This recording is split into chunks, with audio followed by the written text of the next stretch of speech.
this morning. So there was a time in my life when I was very, very, very dedicated to the gym. Um, and then everything else just kind of got in the way. I ended up doing the whole healthcare protest against ballot health. I ended up shortly after that going back home, and my mom got sick. So I moved back home for a year and took care of her. And then after she was well, I moved down here and started helping out with my grands. And so, like, for the last, I don't know, 6, 7 years or so, slowly but surely, all the focus has gotten off of me and onto everyone else. And so I've just decided to get locked in and get some balance back, because I don't like the way that I feel and look right now. And so it's not about anybody else except for me and the way that I feel. So yes, I made sure this was my third workout this week. So as long as I get in 4 or 5 days a week, I'll be fine with myself and I'll be happy and whatever. Good morning, Renee. So folks, if you are watching anywhere other than TikTok, please make sure that you say hello, because if you do not, I cannot see that you have joined, right? If you are on Substack, just know that I am appreciative that you are watching. I just can't see your comments whatsoever for whatever reason. Yeah. Good morning, Nancy G. What's up, Sassy Cinderella? Hey, Jen the vet. What's up? Find out. Appreciate you for the balloon crown. Good morning, Carmen. Oh, thanks, Scarlett. I appreciate that. Yeah. So that was what the gym was this morning, right? That was my little movement towards self care. Good morning, Gatito. Hello, Carol T. So as you all know, today is Black as Fuck Fridays, Black AF Fridays. Um, and so that is what we're doing. Good morning, Tiddlywinks. Yep. Thanks, Allie. I appreciate that. Titan, get down. He is on one today. I don't know what is going on with my cat today, but he is very much on one today. You don't know what that's all about. And that's okay. So I'm going to share with you a little bit about what's going to go down in this space today, right? So a couple of things.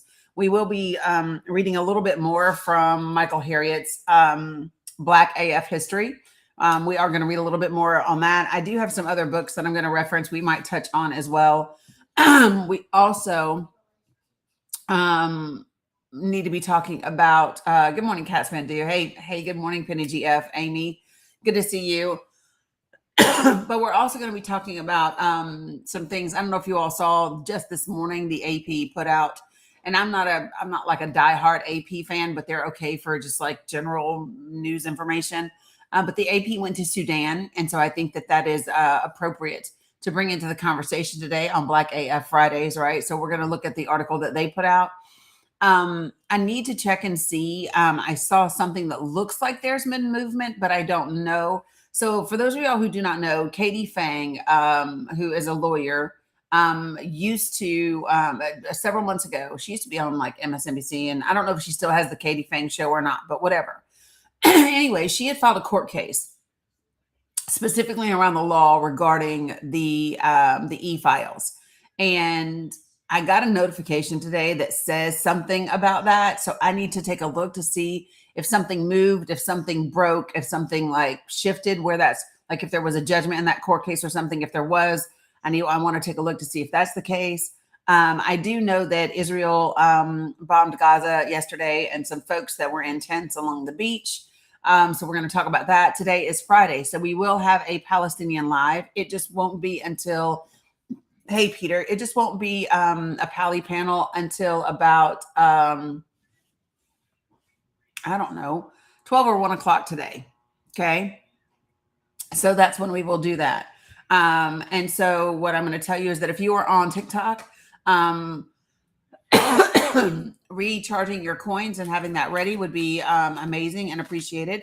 If you're not on TikTok and you want to assist, go to my link tree. And my link tree is an entire section for direct links to help out folks that we know personally that are in Palestine that could use some assistance. Okay. So those are the ways that you can kind of help things out. Tapping is clapping, sharing is caring, and some else is something else. I don't even know what all the things are that they say, but however you can help stimulate and promote the live and get things pushed out is greatly appreciated.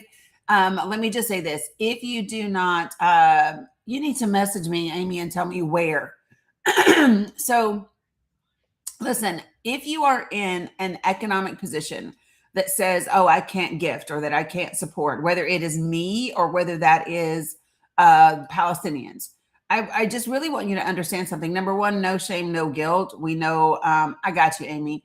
We know what that is like. And number two, trust that the energy will be matched somewhere else. So if you don't have it in your bank account to give, but it is in your heart to give, then just trust that when you send that out from your heart, somebody else will meet that energy. And those that have the economic ability to will do.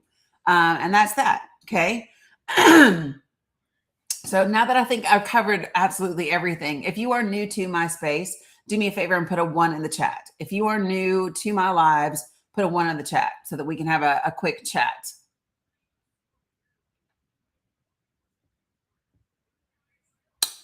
What am I trying to do? I'm trying to do something. I don't know what I'm trying to do. Oh, yes, I do. I remember now. It's like, what was I getting ready to do? I was going to put a sticker up.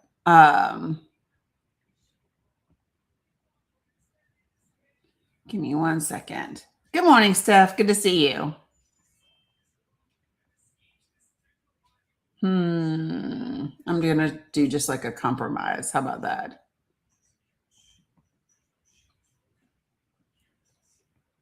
There we go. All right. So let me see what we got. Titan, get down. Get. I don't know why he's catting today, but he's about to get in trouble. 1 second. Get down, Titan. You don't get on my counters. What is wrong with you? Huh? You don't get on my counters. He's going to make me get his cat. He's going to make me get his little water bottle spray. I do have a little. Yes, we do, Steph. We do. We have a Pally panel today. And instead of saying sometime between 12 or 1, I just put 12:30 p.m. Eastern Standard Time. And that way it gives me a couple of hours to get the TikTok algorithm moving and doing what we want it to do, right? You thought I said Titus? No, I said Titan. Yes, my cat character, Carol, 100%. Good morning, Audra. Good to see you. Hey, Dax. Oh, you are well. Your cats run your house. I got you. 100%. Good morning, Sandra. Good to see everybody. So, other than the things that I just talked about, okay, sounds good, Nicole. Listen, other than the things that I talked about, is there anything else that you all are like, oh my gosh, we have to touch on this? Because there are a lot of things that I still have pulled up that I haven't gotten to, right? So, for example, we still haven't read the article in the Atlantic about Kamala Harris and about the Democratic Party with regard to Palestine, with regard to Gaza. And so maybe that's a place that we can talk today as well. Maybe that's a point of intersectionality. Good morning, Birdman. Hey, Marilyn, good to see you. Because there's one of the things that I do want to tackle. One of the things that I absolutely do want to tackle at some point is this place of intersection and this conversation around Palestine and elections. Good morning, librarian. Especially when it comes to Kamala Harris. And from a couple of different perspectives, to be quite frank. Good morning, Cooper Hawk. Good to see you. Janelle, what about Tanea Miller? Hey, Gilfo. Hey, Titan. I said Titan. Oh my gosh. Can Mom is who I meant. You wrote Titan. I said Titan. I missed it.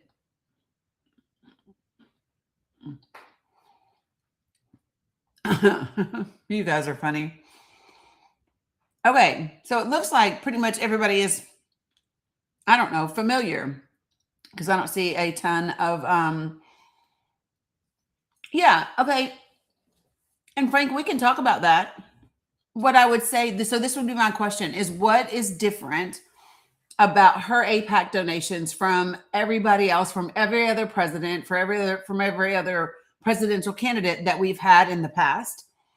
And what tell me the significance of her APAC donations over Donald Trump saying specifically he was going to let Israel finish the job with regard to Palestine.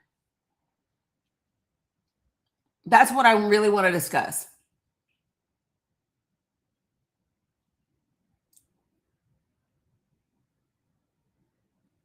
So, like, I'm totally down for that conversation. Good morning, Mary. Um, King T'Challa, wrong about what?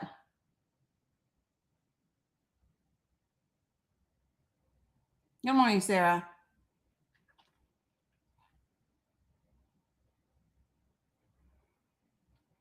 King T'Challa, wrong about what? And I believe you've been in my space before, so you know how this works. Letting them finish Gaza. What is wrong about that? Are you attempting to say that he didn't say that? Is that what you're attempting to say? Because I listened to him say that.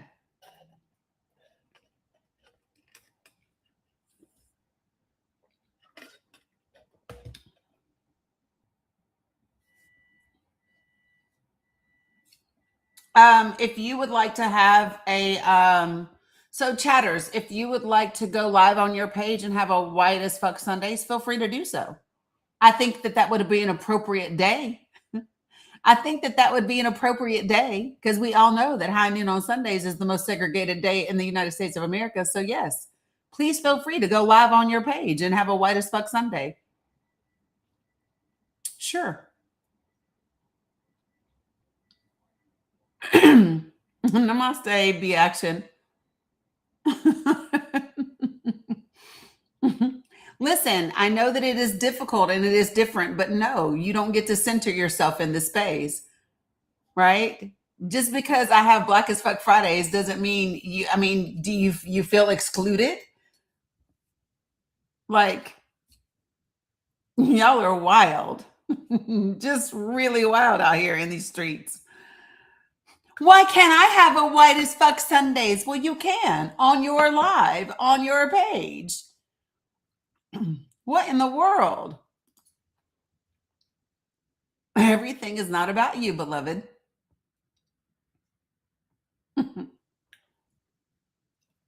I'm just saying. What is the problem?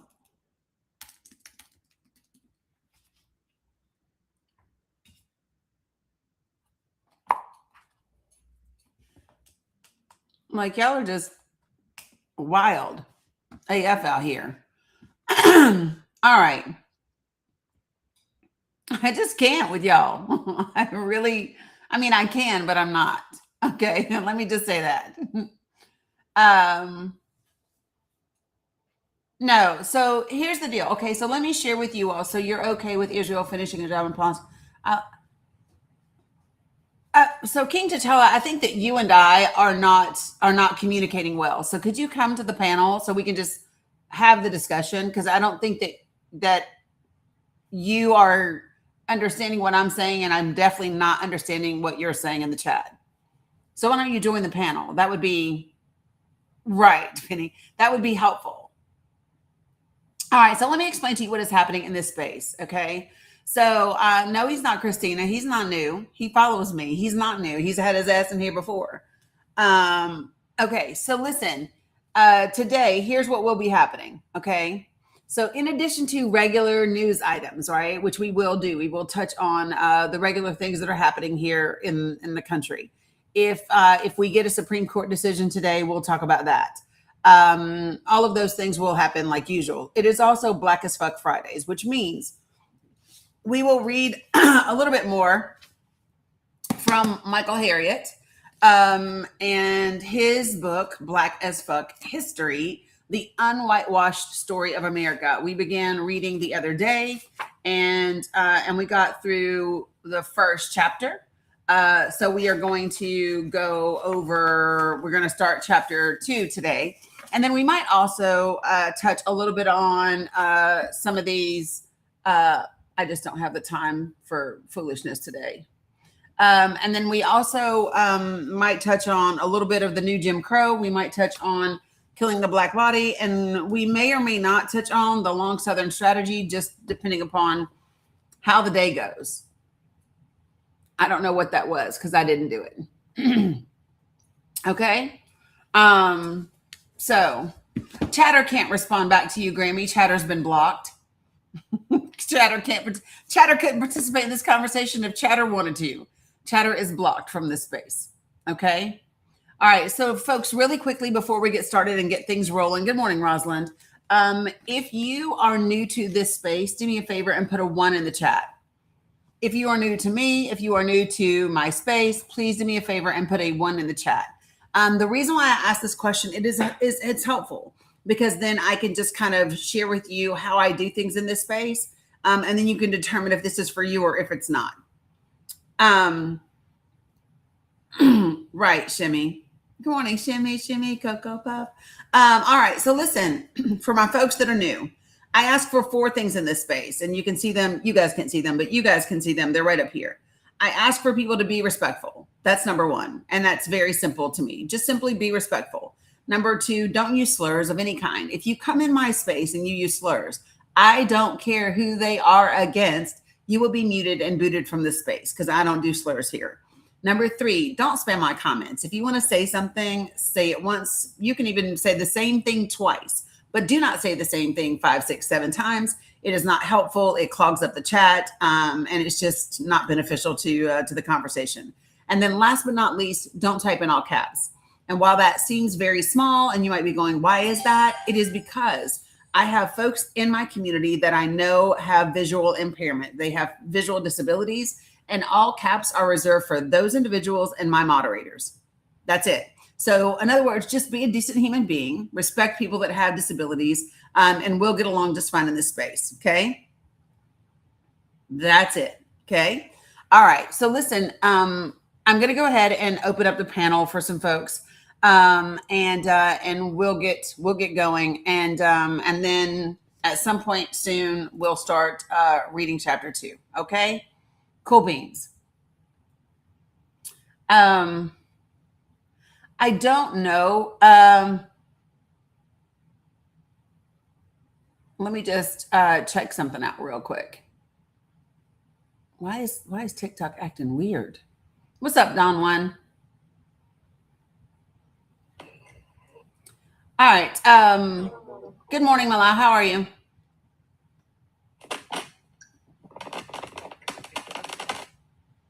Hello? I'm alive, blessed, and well. Thank you for having me, host. How are you? I am great. Thanks for asking. Alaikum salam. So, Mayoman, are you in Cali? Did I see that in your bio? So Cali? Yeah, you're not in Cali, are you? Are you in Palestine? Palestine, yeah. So we're going to do a Pali panel at 12:30. Okay? What the time now? What's a Pali panel? Give me a second. Mello, I'm talking to him for just a second. So come in 2 hours. Can one of my mods, gotcha, Cam. Thank you, girl. You know. So can somebody message him and just let him know to come in 2 hours? Okay. I think I understand. Okay, yes. Come in 2 hours. Yes. Come in 2 hours. Thank you, Dani, every time. You're welcome. Okay, so Mello, good morning. What would you like to share this morning? To be honest, you drew my attention. I heard that you talk about Supreme Court rulings, that you're a little bit into politics, that you're also stating history as it is. I mean, I'm a historian, not by degree, but simply I'm a nerd and I like history. And it is truth. Our history is whitewashed, and I like that. So yeah, I was just coming to see what you were about. And I'm a political nerd. I do spiritualist panels, but I have a bachelor's in criminal justice and minors in constitutional law. So I love coming on public forums and talking about politics, and that's really one of the reasons why I stopped here. But I'm eager to hear what your panel is about. I'm loving it as of yet. Yeah, I mean, we talk a lot about a lot of different things. So it just depends. Today, on Fridays, we have a specific focus. I read a little bit from this book. I'm not sure if you're familiar with it or not. Are you familiar with this book? I am not. So Michael Harriot is an incredible writer. He used to write for The Root, and now he writes for the Griot. And then this is his book. And so we started a week ago, just kind of reading it a little bit at a time and having discussions. And it's called Black AF History: The Unwhitewashed Story of America.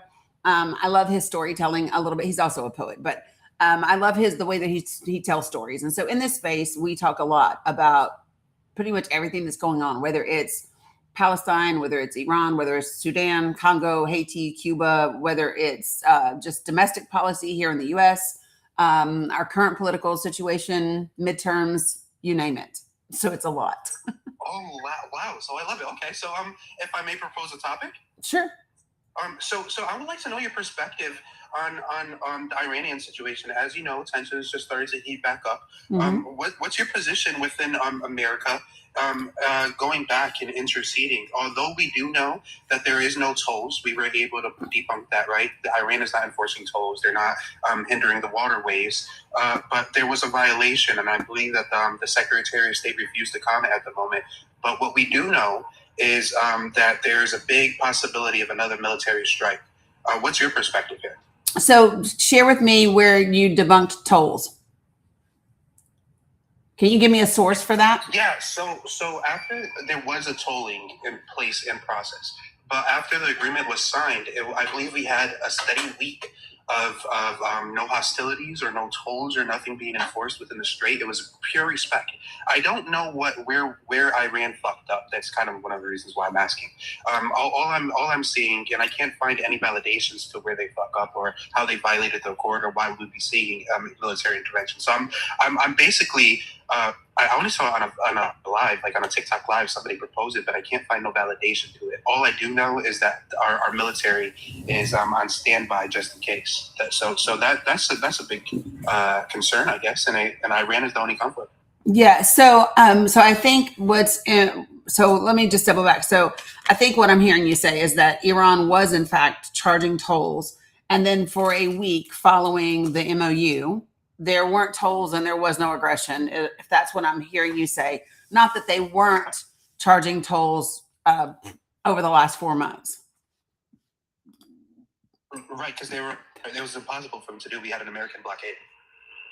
Well, no, the blockade was at their ports, not at the Strait of Hormuz. No, correct. But the Strait of Hormuz was closed by an American blockade due to the Iranian conflict. Only those sanctioned by the U.S. was allowed to pass. No, not accurate. Oh, please, I would love to hear this. My understanding is, again, the Secretary of War came out on a public statement saying that the blockade is the ports of Iran was already known. We did the same things to Venezuela to them. But now, when it came to the Strait of Hormuz, they were trying to close it down, and our military said, if you're going to close it down, we'll make sure no one goes through. You can't even let your friends go through. That was the whole entire understanding of the Strait of Hormuz. I could be completely wrong here, because to be honest, the only thing I've been listening to was how Pete Hegseth talks about it and how Trump talks about it. I did no fact checking here.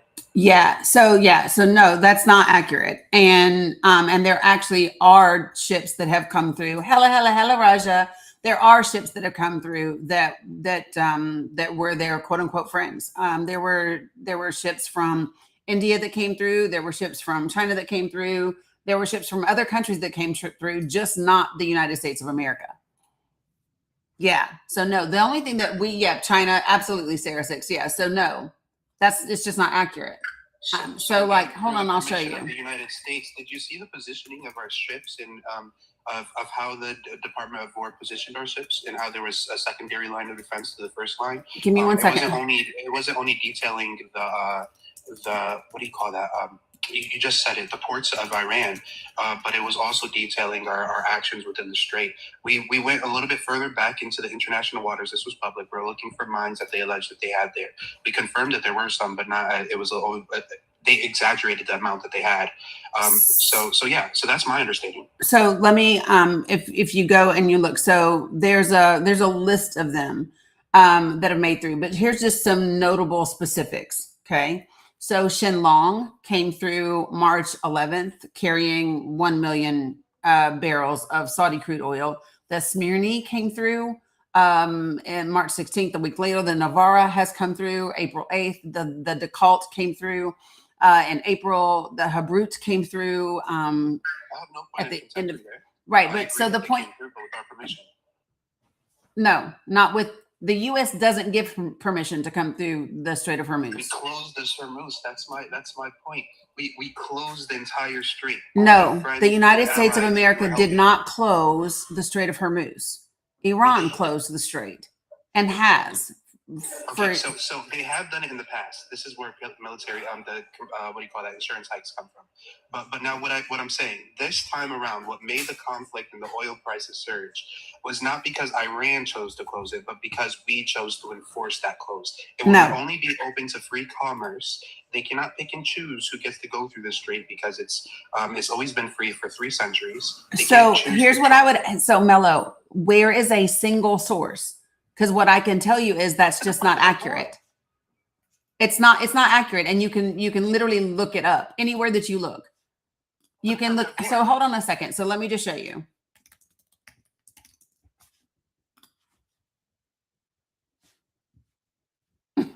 Okay, so give me 1 second.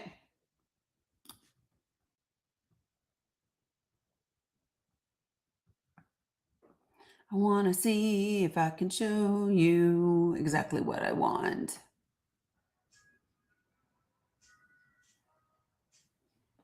Ouch. Let's see if I can find the one thing that I want for you. I'm also going to get you. I'll be right back. I want to do some research. I'm gonna bring up the I believe it was there's a standing order to close down the Strait of Hormuz. Give me a second. So I don't care. So listen, the Secretary of Defense putting out a quote unquote standing order to close down the Strait of Hormuz doesn't mean shit in international waters where the port is already closed by Iran. Correct, but Iran was only allowing friends to pass through. They weren't allowing free commerce. This is why we reinforced their blockade and ensured that none of their friends, if they say the strait's closed, it's closed to everybody. If they say it's open to anybody. That Not true. America. It was. No, it's not. And you can literally look. The order has to be complied with. He's the Mello, the order doesn't have to be complied with because the Secretary of Defense does not determine what happens in international waters. It's just simply not a thing. And the place that I'm saying to you, listen, what I'm saying to you is you can literally look and see the tankers that have come through the Strait of Hormuz since the blockade began. They are, in fact, the friends of Iran. They are, in fact, the ones that Iran has said has come through. The United States of America has not dictated that. Okay. So this, I get what you're saying. You're going into international law. You're saying this is forbidden. No nation has the authority to do so. No, what I'm saying to you is why America came to the aid. The reason, no, what I am saying to you is not what you just said. What I'm saying to you is the United States of America does not control the Strait of Hormuz. Never has. Control of the Strait of Hormuz for this whole entire conflict. Who? America. No, sir. Yes, ma'am. No. And what I would like for you to do, so here's what you can do. So Mello, do me a favor. Do me a favor. Go find a credible source that shows that. Because if the United States of America is in control of the Strait of Hormuz this whole entire time, share with me why number one, why do we have to release our oil reserves? Why are we about to be out of our reserves in about 2 or 3 days? Right? So why is if the United States of America has been in control of the Strait of Hormuz this entire time, share with me why we are almost out of reserves. And that came out of the president's mouth the other day, literally in about 3 to 4 weeks out, right? Why is that the case if we control the Strait of Hormuz? Controlled. And after the signing was complete, we withdrew. But so as you know, the Strait of Hormuz operates with 25% of the global oil supply. But I'm asking you a specific question. Can you answer my question? Mm-hmm. So I'm answering it. So when it comes to that strait being closed down, it would have global repercussions, and this is another reason why the administration had to act. For those who don't know, in the beginning of this, the only reason we got into this, it started with the political risk insurance. A very famous, very centuries old company held a monopoly within the Strait of Hormuz, insurance company. Every time there was somebody shooting or bombs going off, they hiked insurance prices. So this is where America founded the political risk insurance. So this allowed ships to pass by insured and keep the oil flowing. So now you're talking about our reserves. The reason we had to touch our reserves was because there was going to be a geopolitical economic crisis, and it was a necessity to keep the flow of gas. But surely not, because we control the Strait of Hormuz. Correct. And due to our control and blockade, it hiked oil prices around the world. Wrong. Okay, so let's take a look. Let's just look at timelines, okay? Because this is going to be really, yeah. And we're coming, Audra. Give me 1 second. Okay.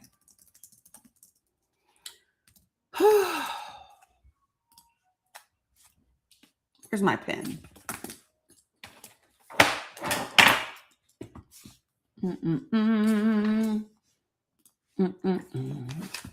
Okay. So I'm just going to write something down real quick. By the way, I don't even know if you're right or left, but I love your debate style. I've been debating on TikTok for. I don't debate. I don't debate. This conversation is the most refreshing conversation I have had in a very long time in a political discussion. Usually it goes really tough, sanity's fast. So, kudos to your page. This is a very lovely live. All right, so give me a second.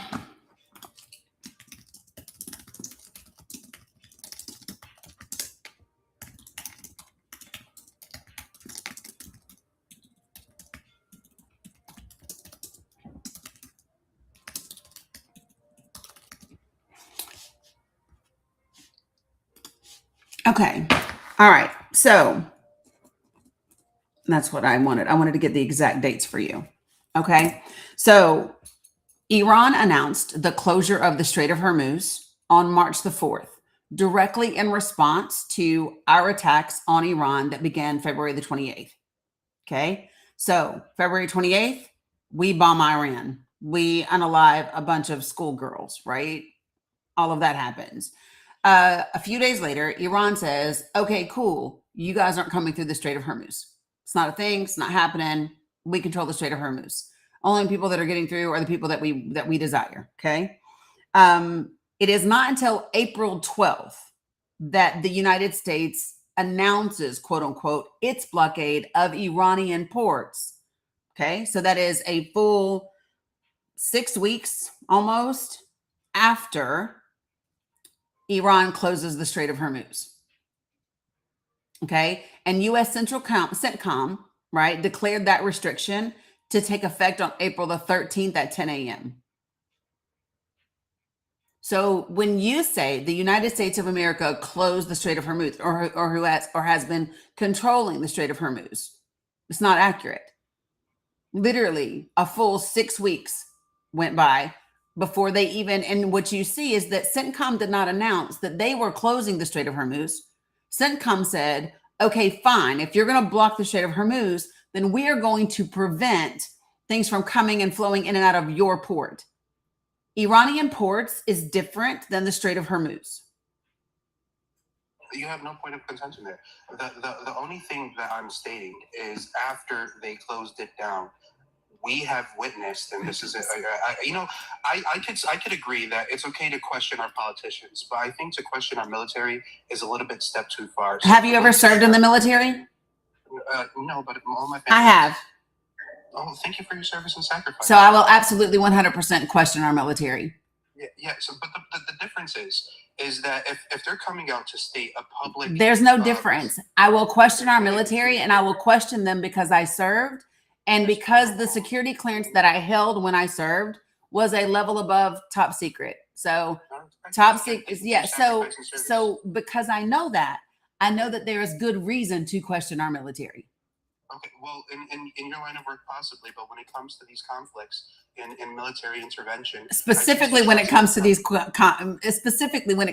conflicts, it's a good idea to question. Okay, so I still trust our generals. Well, and that's up to you. Yeah, and to make the best determination possible for our military and for our nation. They're serving the interest of the nation. Except here's the thing.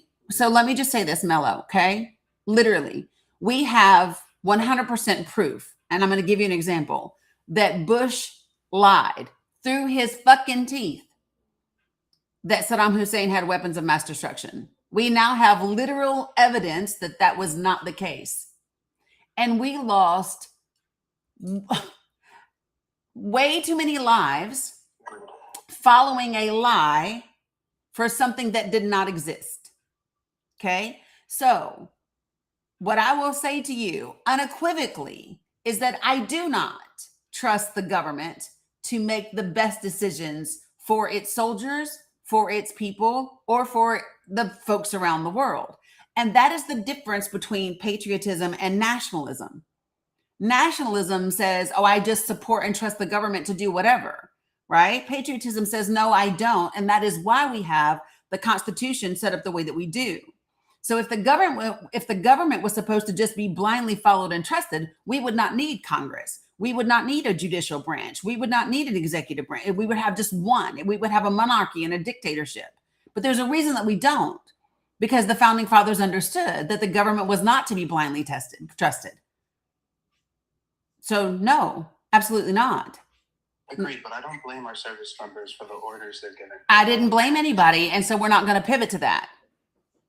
I didn't say anything about blaming service members, so we're not pivoting to that. The point of conversation was you said trust the government. That's what you do, and I am saying to you, no. I don't trust the government.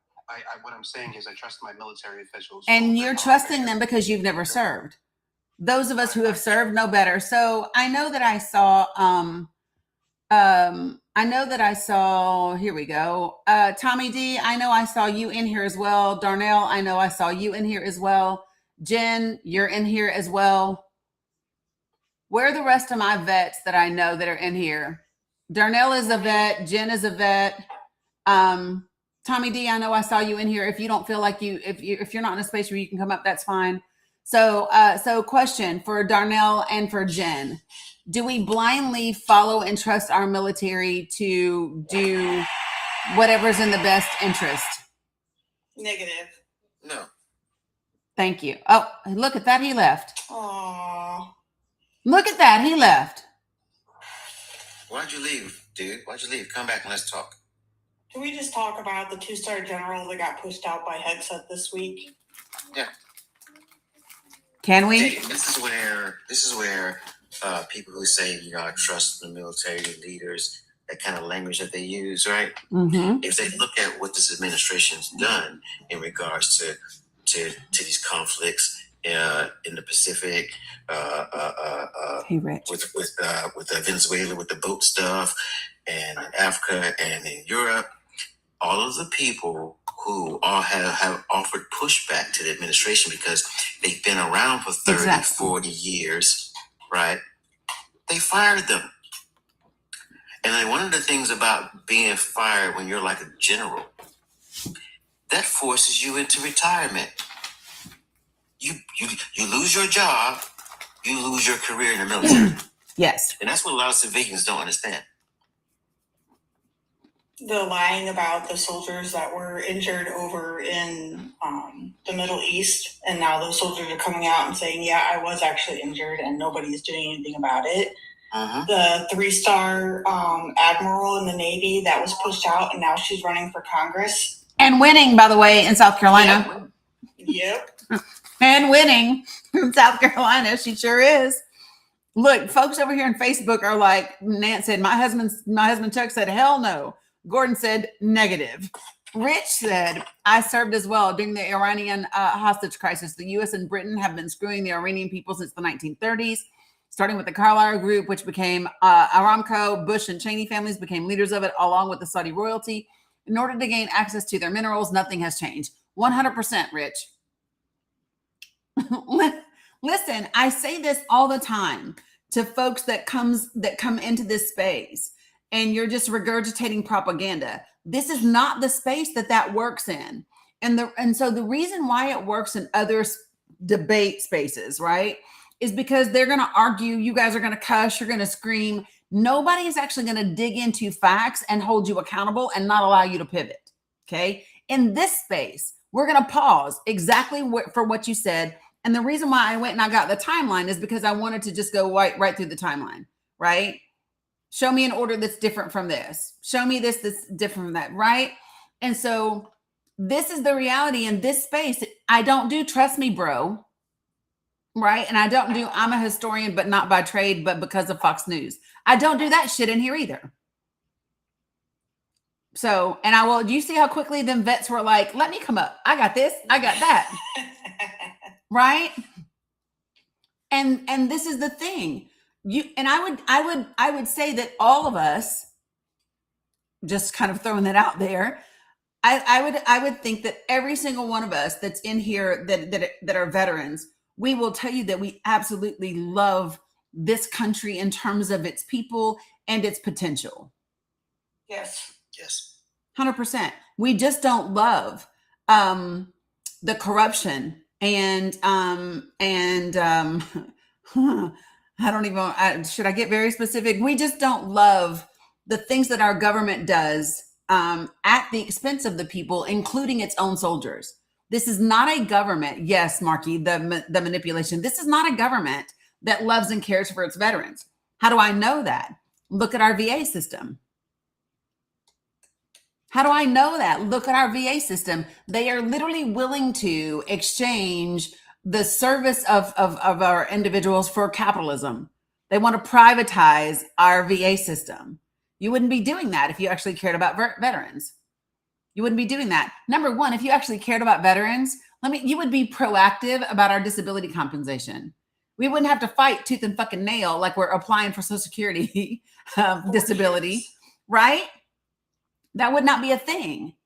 This should not. So to me, it should just be like an automatic. It should be an automatic thing. If I'm in the military, like I was, right, and I am SA'd by a service member enough to go to the hospital to have physical injuries, for it to be documented in my chart, I should not have to fight you to be compensated for the effects of that trauma. Why is that a thing? The only reason I was able to get the breast cancer attached to my service connection was because my commander at the time was diagnosed 6 months after I was, and was able to go back and get the studies from the area that we were in to prove that we were subjected to certain things. And 2 more women that I was deployed with also got breast cancer. Right. Like, we have to dive so deep to prove something. And that's it's wild to me. So yeah, so just so you all understand, right? And there's a difference. I really want y'all to hear me when we say this. There is a difference in talking about the actions and holding the government accountable and being anti the United States of America, right? You know, you just made me think about something. Because we respond to civilian leadership, is being aware of what our civilian leadership, where they are, right? So you have this, you have what's happening in, with the war in the Middle East, right? Mm-hmm. For years, the military and people in the CIA and the war studies people have said, don't do it. War studies not going to work out well. Don't do it. War studies not going to work out well. Hey, Dirty Bird, can you mute for me? I'm trying. I know, I was trying to. It wouldn't work, but go ahead. Yeah, so we have civilian leadership who don't listen to the people who are in the know. Mm-hmm. They have an agenda. And then we become victims of their agenda. And it bothers me how cavalier the civilians are with the idea of sending us to put ourselves in harm's way Yeah. for an agenda. And they buy into the Yeah, agenda. dumb one. So that's what I have to say. And I'm having a really hard time right now. I just had my twins graduate from high school, and one of them is currently in boot camp. Oof. And while I'm proud of him, I'm having a really hard time right now. Yeah, I'm glad that neither of my girls wanted to go in that direction, especially as women. I'm especially glad that they didn't choose to go in that direction. And I think, and here's the difference. When I know for me, when I served, right, I'm Gen X. I joined in 1991, and y'all, if you go just rewind back to 1991, right? I mean, granted, we had more than 3 TV stations because we had Fox and you had MTV News had come in. Like we had all we had more, right?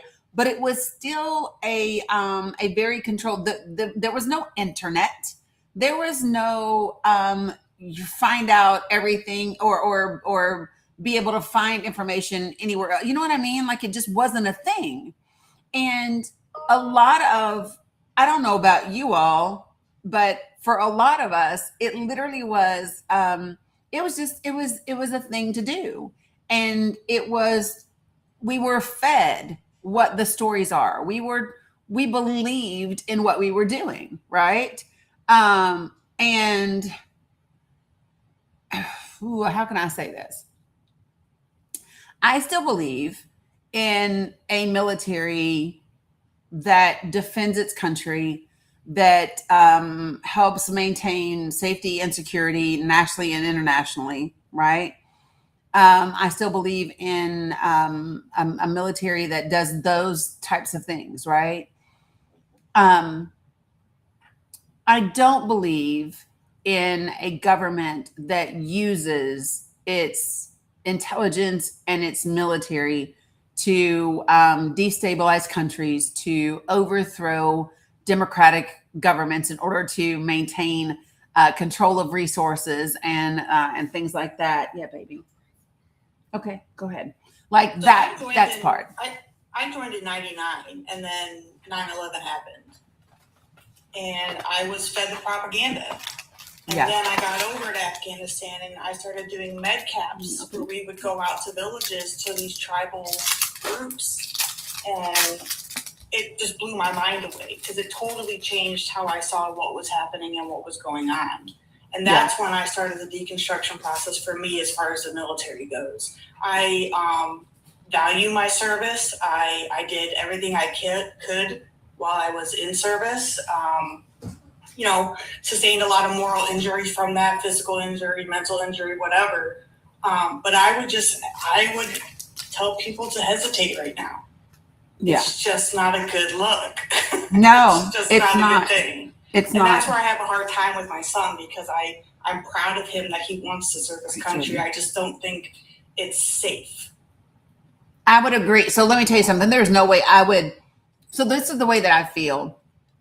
When you join the military and you are giving service to your quote unquote country, you are relying on the powers, the people that are in power, to make decisions that are in the best interest of the people choosing to serve, right? Mm-hmm. This administration, absolutely the fuck not. I mean, not really too many administrations, but at least there were some people, there were some presidents, there were some folks that at least they weren't just like hell-bent, ready to throw us out. You know what I mean? Like there were some people that had some degree of measured approach to things. And that is not the case here. We have leadership at the highest point that had guardrails. Correct, yes. Yes, and they have ousted as much of that leadership as fucking possible, right? We see that guy who was, what was his job in the military? He was like, I don't know. He was a liaison for something. Yeah, who knows? I'm all for like giving people props for serving, but he is one person that he can go kick rocks somewhere because he did not serve appropriately. Right. You know, right. And I want to make sure I get Scotty and Dirty in here too. I spoke about the agendas, right? Mm-hmm. So Hegseth comes in with this agenda mindset, right? And then he didn't make flu shots Mandatory. Right? Yep. So now you have this outbreak of the flu at Lackland Air Force Base. Air Force boot camp is nothing like the Army. It ain't grueling. You mean school camp? Yeah. And it's marching and classrooms and more marching and classrooms. That's basically the Air Force boot camp, right? Yes. We love y'all, but yes. Yeah. So yeah, over 220 something last I heard, right? And one person unalived. Because he brought an agenda and ideology that doesn't serve us, service people. Yeah. He hurt us. Let's be clear, like when people talk about us having the best military in the world, we do not. We don't have the largest military in the world. If you brought back every service member and every branch to the United States, we would still not be able to secure our borders east, west, south, and north. We wouldn't. Right. And the days of having your brothers back, I just don't see it happening right now. Everybody is just kind of doing their own thing. Sorry, I was reading something. I know y'all could tell. Scotty, you want to jump in? Dirty Bird, you want to jump in here and say something as well? I was just going to say, y'all 100% right. I do understand the difference between patriotism and, I forgot the other word you used. Nationalism. Nationalism. I love this country, but when I went to the Navy and I was a corpsman and I was over there in Afghanistan and I was seeing what we were doing instead of just being told why we were doing it, it really did change my view of, I wasn't over there to do good things. I was over there to cause problems. And I was over there causing problems, not for an insurgent or militia. I was over there causing problems for their people because that's who we were fighting. We were just fighting their people, and they lied to us and told us it was way more than that. And it wasn't. It was just, and the thing was, I didn't see it until I was actually there taking care of people. That's when I saw it. And I was like, I don't want to say this disrespectfully because I in some aspects I agree with it, in some aspects I don't, probably because I'm still naive. We don't protect. We just control shit. And we protect our interests. We control their interests and protect our interests. We don't do nothing else. The minute our interest is done with it, we leave. So we don't do what people expect. And it hurts my heart to say that because I thought I was doing the right thing when I was going. Yep. And I promise you, I even tell my kids now, if you want to go, go. But understand that when you cross over that border, you are going to learn some different things because they keep us in an educational and a propaganda bubble. Every country does that. Even when I went to Germany, they keep them in a propaganda bubble. Yeah. If you look at the World Cup, people are coming over here saying they have lied to us about the people in America, not the government. They know what the government do. They have no clue about us. And we do the same thing. Because when I went over to them countries, I met more good people than I ever met bad people in every turn. Yeah. And that's the part that people don't get. No matter what the situation, I always met more good people than I met bad. And that made me change my concepts about how we do things and made me doubt why we do things. And that's the thing. Say that part again. So here's the thing. The people, the vast majority of the people in the countries, all the countries are good, are the same. The vast majority. It is the governments who are fighting for this control, for this power, from this imperialism, from all of that shit. It's the governments and a few that have the rest of us all at each other's throats, when in reality most of us are all the same. We literally just want to eat, sleep, like take care of our families, have a decent life, like be safe. Like it's the governments in this battle for more. Like, why can't we just exist and stop and stop? Like, when is enough going to be enough? So That's when what tickles me. we went out with a med cab, and we sat down with the leaders of this tribe, and they fed us, and it was awesome. And you know, the leader of this tribe, he said, we appreciate the effort to come and help us, to give us medicines and all this stuff. However, we've been living like this for centuries. We don't want to be westernized. We don't want all of this technology. We are completely fine the way we are. Yes. So while we appreciate what you guys are doing, you can go home. And that's the thing. Sometimes, so this is the thing. We think that everybody wants what we have. They don't. They don't. Their cultures, their belief systems, their societies function a particular way, and they respect and love the way that works for them. And that, man, we could really hone in on that when it comes to Iran. But to address St. Lou, what you're saying down there, when you say, what does it mean when the mass majority voted for a horrible government twice? First of all, I would push back on that. When you say mass majority, no, it was the fucking slim majority. And what it said, even greater than that, is what does it say? That more people who were registered to vote chose not to vote at all than even participate.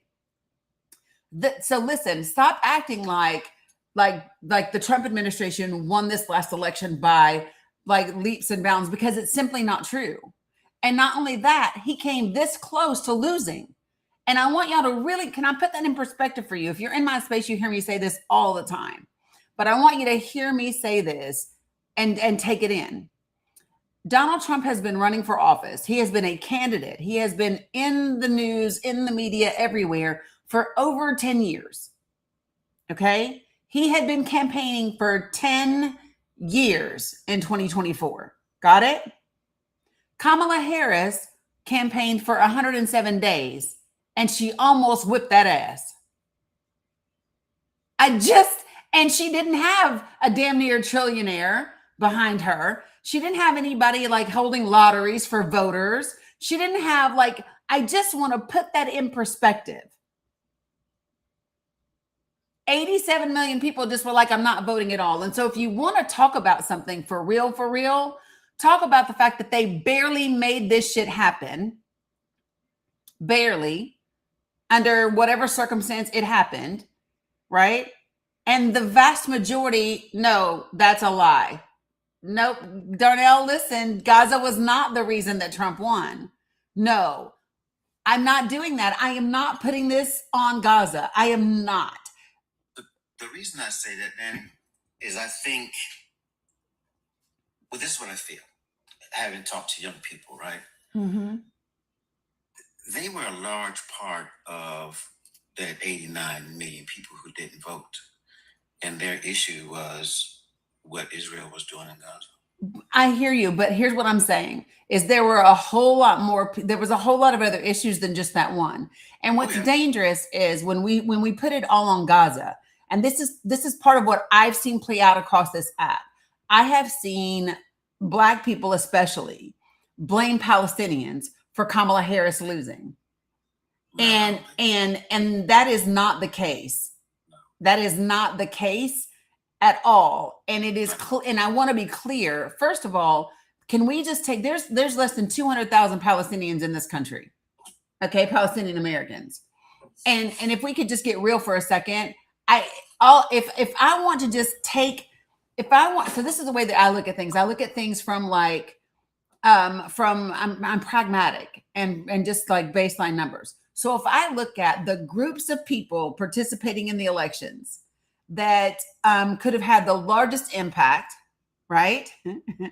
And had real reason to have their shit together. I'm coming for white women. That's who the fuck I'm coming for. I am coming from white women because y'all sat the fuck around and watched them turn over Roe v. Wade.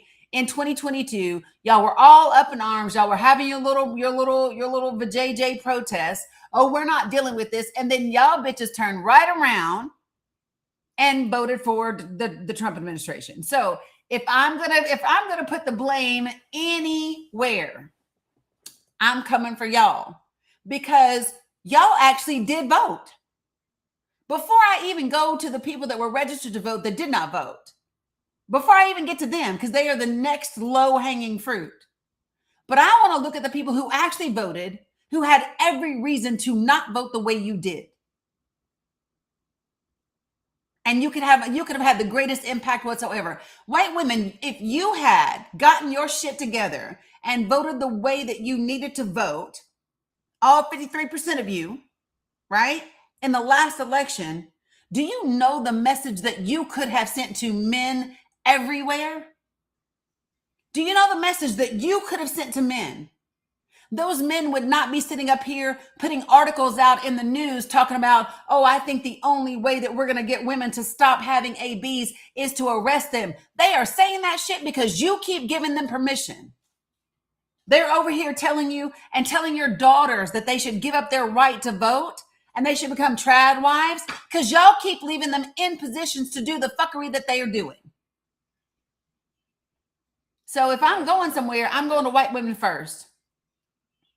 I agree, because they tend to forget that they are a minority as well. They're not counted, but they just like some of the Hispanic groups that they did that, they believe they were.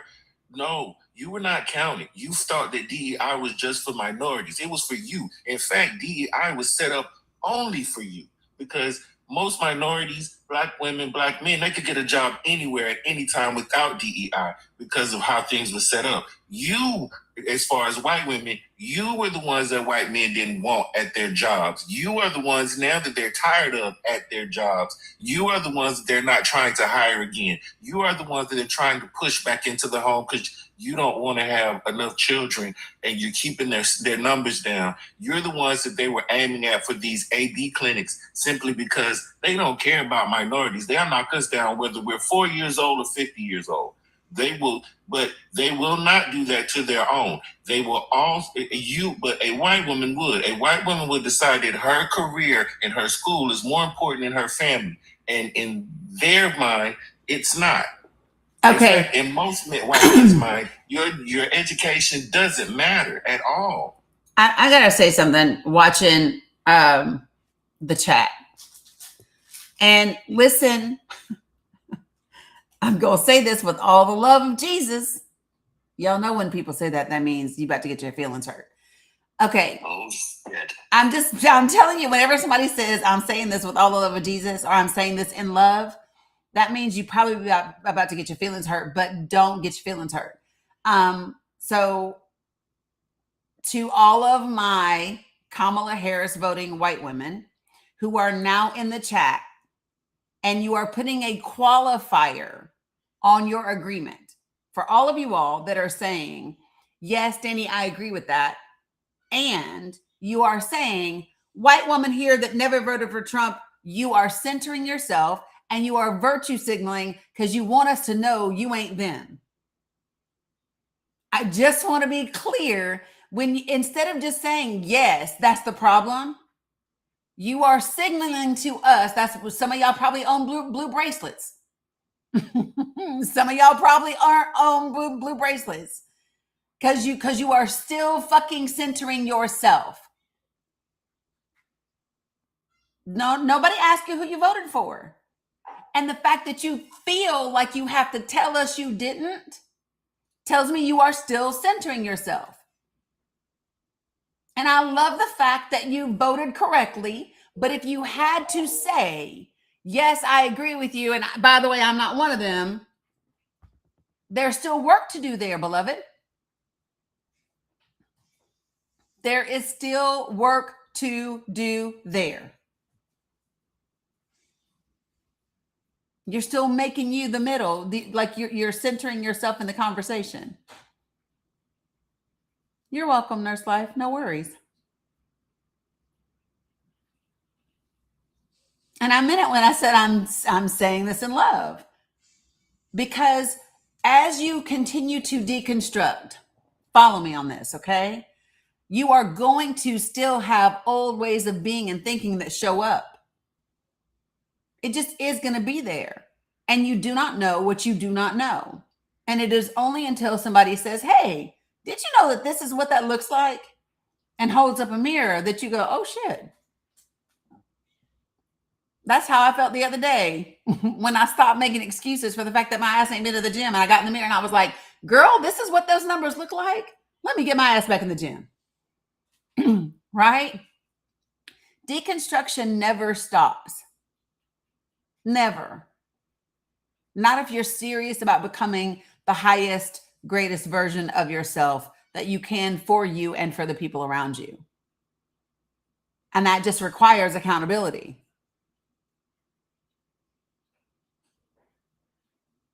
Just saying. Okay.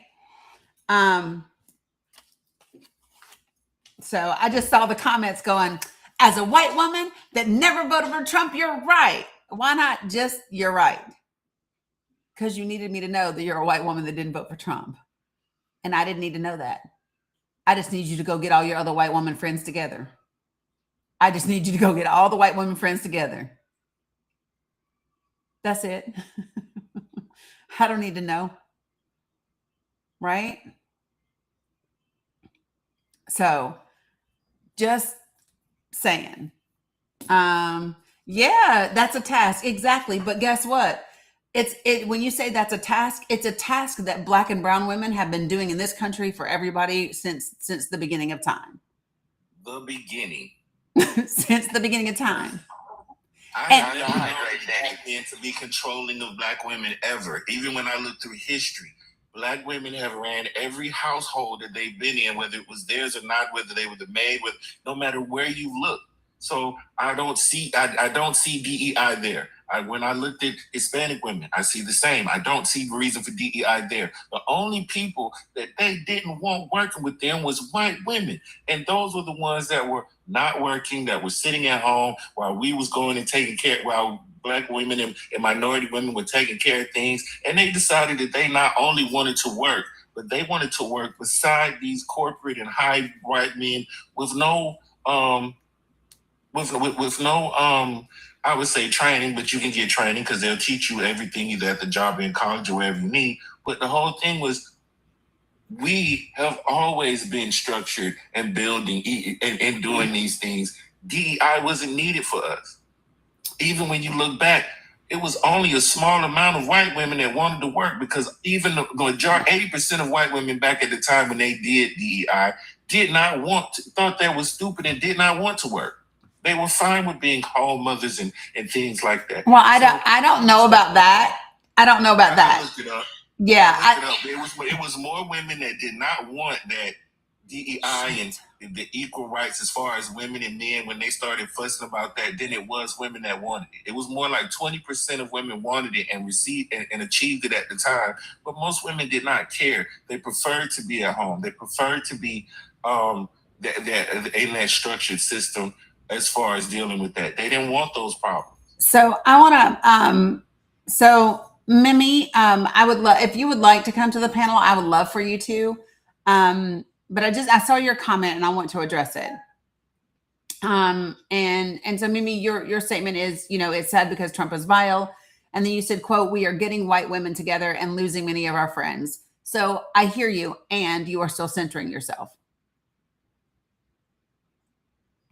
So listen, now you want me to know what it's costing you to do the right thing. Now you want me to know that not only did you not vote for him, and not only are you trying to help, but now you want me to know what it's costing you too.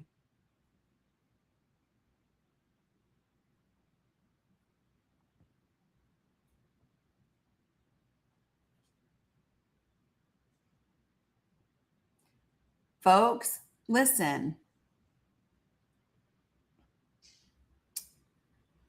Okay, so here we go. I'm saying this in love again, okay? It is costing you friends today because it has taken this long for white women to get it together. Just the number of you that have. You are losing friends today because you did not correct them and step up in the other points and times in which you could. it took this long, right? It's costing you friends in 2026 because you were quiet in 2012, because you were quiet in 2008, because you all sat back as white women and you heard all of the remarks that were said about Barack Obama and Michelle Obama. You heard all the remarks. You listened to the critical race theory things. You listened to the DEI remarks. You listened to the low IQ remarks. You heard every bit of that. And you did not check your friends. And now, white women, for many of you, because you are finally feeling the threat that Black and brown people and Black and brown women have felt since the beginning of time in this country, now you're getting it together. And now it is us, well, this is what it's costing us, right? And I'm going to say this again. Jay, stop lying in my chat. You just want attention to. So for those of y'all who are new here, Jay Patel is an individual who likes to come over into my live, and twice he's come over here to talk about something and has no clue what the fuck he's talking about. And then he ended up dropping himself and running because he didn't like the facts that I gave him. Today, he's sitting in my queue. And because I don't feel like fooling with his fuckery, he's in the chat. If host doesn't like what you say, she mutes you and blocks you. No, if I blocked you, your ass wouldn't be the fucking here today. You just don't like the fact that you say dumb shit. I come with facts and then you run. And I'll be there 3 times, teacup. Right, exactly. So anyway, back to what I was saying, folks. I appreciate, and I do mean this, I appreciate you doing the work today. I want you to do the work. And I'm grateful that you're choosing to do the work. And I also am saying, just suck it up, Buttercup, and do it. Because you're doing the work now that it's impacting you. But it's been impacting us for a long, long, long, long time. Right? Honestly, I'm going to say this too. Y'all remember that shift they were talking about how things, I remember my mother and them talking about it, how they were saying once we get to a certain point, it's no longer going to be racism. It's going to be, God, I forgot the word that quick. I need to pay attention. It's going to be more like, classism. But it's always, so let me be clear. It's always been classism. Okay. And then we have to talk about the places of intersectionality. So listen, classism is supported by racism and sexism and homophobia and transphobia and Islamophobia, right? Classism is supported by all of those other things. They use those things to create the division to elevate and to achieve the goals of classism, right? But all of that is the intersectionality. Whatever prejudice and whatever fear they can tap into within you, right? To get you to divide, to get you to separate, right? So that they can make more money off of us, then they're down for that, whatever that looks like. And here's the difference between where we are today and where we have been in the past, okay? Where we have been in the past is when it came to, all right, when it came to our Congress and our presidential, whoever was in the position, right? When it comes to those positions, there was always this place of you're allowed to go just this far, but not so far that you burn it all down. Do you understand? There's always been acceptable amounts of racism and sexism and classism and all of that. There's always been that, but there were just guardrails.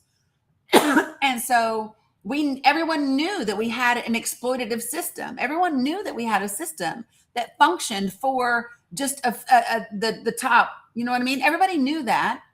And it was okay, but not to that degree, right? And the problem is that there's a particular group of people that Barack Obama was it for them, y'all. Listen, seeing a Black man take the most powerful position in the country and in the world changed things. It changed things. There was a particular group of people that said, this shit has gone too fucking far. Right? You can play some sports and shit. You can get some degrees. You can work in our companies and make some money, blah, blah, blah, blah, blah. You can do all of that. Okay. But this shit right here, channeling my inner Cat Williams, has gone too far. Okay. And because of that, they were like, we're going to have to get this stuff together. And they have elevated the plan because they've been playing the long game for a while now, right? But things really kicked in and they elevated. Okay. So, Dun, why don't you come to the channel? Come to the chat. Hey, Dun, how are you? I'm all right. How are you? I'm perfect. Today? So, Dun, hold on a second. So you have a problem. Hey, Dun. So you have a problem with the fact that I'm biracial? No, I don't have a problem with the fact that you're biracial, but biracials aren't Black people. Okay, to you. So, Dun, are you Dun? Are you FBA? Dun, are you FBA? No, I'm biracial. You're biracial? Okay, so yes, you like you, and you're not Black. Okay. Not Black. So you grifting off the Black struggle, it's annoying. Dun. You don't know how to have a respectful conversation? When have you done that? Because you sound like you are angry about your own racial makeup. No. You were confused about your. So what are you? So what has you upset about? What has you upset? What has you upset about your lack of Blackness? No. Because you apparently are. Racial people like you trying to grift off some Black struggle. So explain to me how I grift. Share with me. First, you're not Black. Share with me. Share with me. Done. Share with me. Okay, stop. Share with me how I grift off of being Black. Share with me. First off, you're not Black. Share with me how I grift. You won't let share. Well, because you're not saying anything. So again, listen. Here's the specific question. Here's the specific question. I have already told. Look, everybody who follows me knows I'm biracial. So listen. Shh. Done. Here is the question. Here is the question. Okay, listen. You think that this is your fucking space. It's not. I'm going to ask you the question again. So share with me specifically how I grift, quote unquote, off of Blackness. You use the Black struggle. You weaponize it. In what way? Be specific. Will you let me finish? If you'll get to the point. Every time I'm talking, you cut me off. Come on. First off, you're using a community that you're not a part of to get things from white people. What do I get from white people? Sympathy, guilt, a platform on the internet, which you're trying to build up from a community that you're not a part of. No, so I don't think that you know. So I know dark-skinned guys elevate biracial women like you because they're insecure about themselves. We know that happens. So that's the reason why you get a hold of Blackness, right? Biracial women like you are elevated by darker-skinned men. It's the truth. Darker-skinned men elevate biracial women like you. So then what you do is you act like you're a part of that community, even though you're elevated within that community, right? And then you use that struggle to get things for yourself. The same way that the lady that ran for president just did. She used a Black guy who she slept with to get into politics and then worked her way up by using that Black struggle. You're doing the same thing. Okay, so listen. How long have you followed me? I've seen you on TikTok, I don't know, last 6-7 months. Okay. So would it be fair to say that you don't know anything about me or my platform at all? I've debated did you on your platform before? That's not what I asked you. Yes, I know about your platform. So share You with come me. on here with So your veteran stuff. so You come on here hating so Donald Don, Trump. Don, Yeah, stop for talk a about moment. Donald Trump every day. Stop for a moment. Stop. So you think that seeing me on TikTok for 6 or 7 months tells you what you need to know about who I am? Your words and your political beliefs and your racial Oh, so now background it's my tells me political everything. beliefs? It's And my your racial political background. beliefs? And your- It's and my your racial background. it's my political beliefs that you have Yeah, a problem you got with? Black as Fuck Friday as a woman that's half white. I do. Do you want to know why? We're Yeah, reading a but you're half book. white. Because Yeah, we're reading a sure. book. Yeah, it's not your history. We're reading a book. You should worry about biracial history. We're reading a book. Yeah, you should know about that. Do you have a white as F Saturday? Hey, this is between two biracial So, people. okay, well, no. So you and I are not the same. No, You and I are not the absolutely same. not. No, because you're you ripping have off a black problem. people. You have a Because you're problem. elevated by You dark have a skinned black problem people, with and your. you use them. You No. have a problem with your own melanin levels. No, You have a problem with your with racial your- makeup. Lady, you're not black. You have a Give it problem up. with your Give it racial up. makeup. You are a biracial woman with You a have a half problem white with your parent. racial makeup. You're So what is choosing it the that you black don't like side about because your the blackness? side elevates you. What is The it black that you side don't like elevates about you. your The blackness? black side elevates What is biracial it women like about this. you that you don't like about your blackness? You are using What black is it that people. you don't like about your blackness? First off, What is it that you're you half don't white. like about your You're blackness? half white. What is it You're that half you white. don't like You about came your out of a white blackness? woman. What came do out you of a not white like? woman. What do Did you not like? Did you not come out of a white woman? What is it that you don't Did like you- about did your you blackness? Not come out of a white woman. What do you not came like out of a white about woman. You're your not black. blackness? You're not black. The person I'm talking to, I know he is not black. She's a biracial woman. She's trying to leech off the black struggle because she goes. And in what way? You have yet to tell me. You're elevated. Biracial women like you. Why aren't you doing a white as F Wednesday? Because you can't pull this crap on white people. You go Because to I don't people need to because do black a white people as fuck elevate you. Wednesday. Because you're elevated amongst black people. That's why you do this stuff. He's very Biracial women triggered. like you- no, it's the truth. He's very triggered. So who'd you marry? A white man He's or a very black man? triggered. Who'd you marry? He's very triggered. Who'd you marry? Who'd you marry? A white man or a black man? Why is who I married relevant? Oh, because that's political.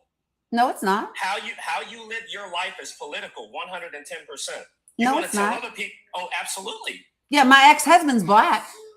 I know, because that's the only people who validate. No, he's biracial not, because women. he's not dark Yes, they skinned. are. He's not Yes, dark they are. skinned. I'm sure. I'm sure.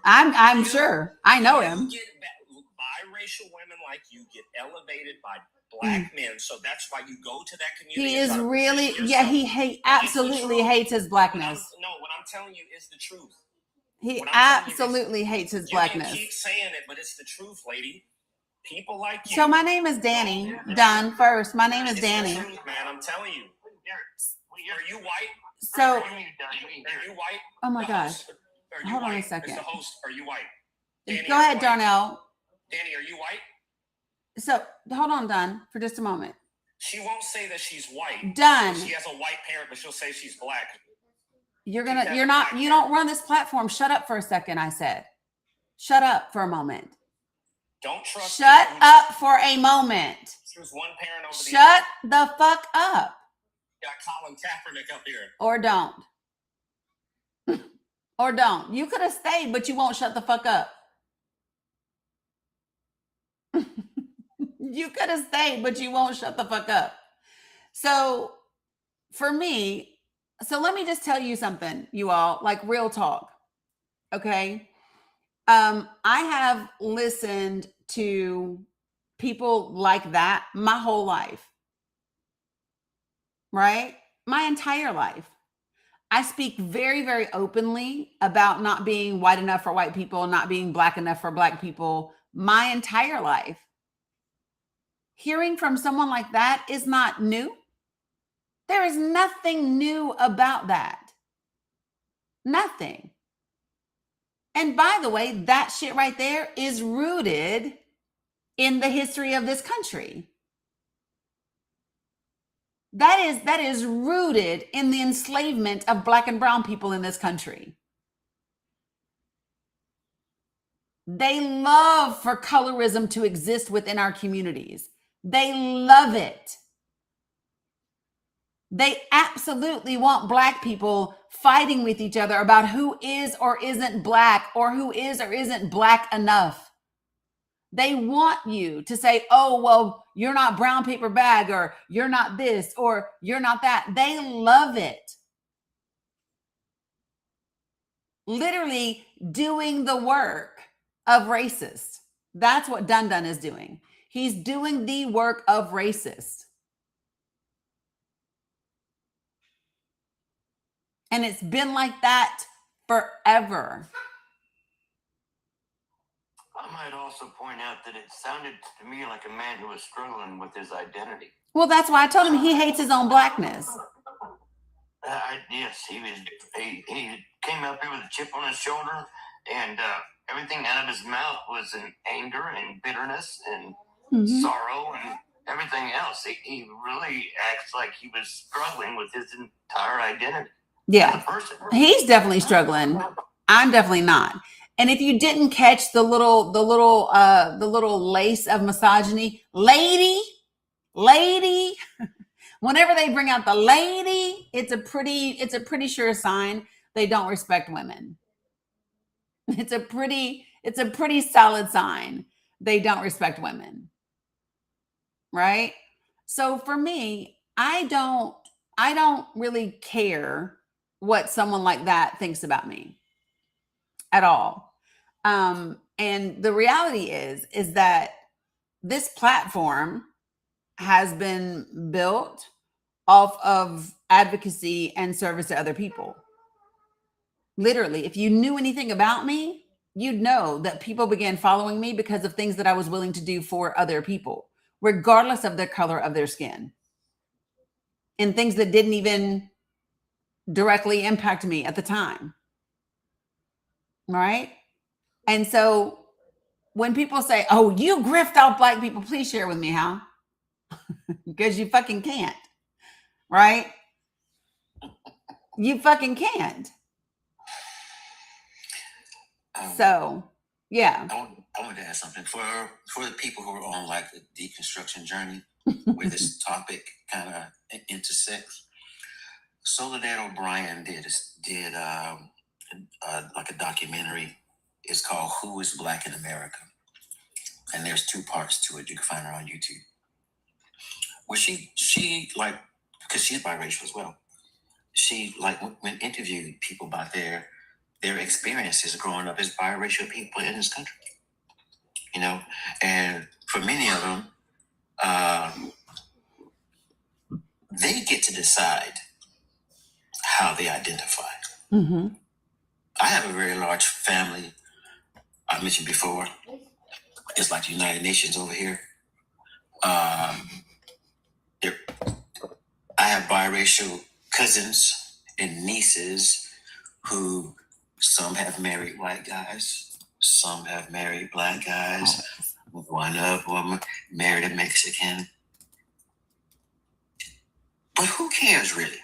I don't.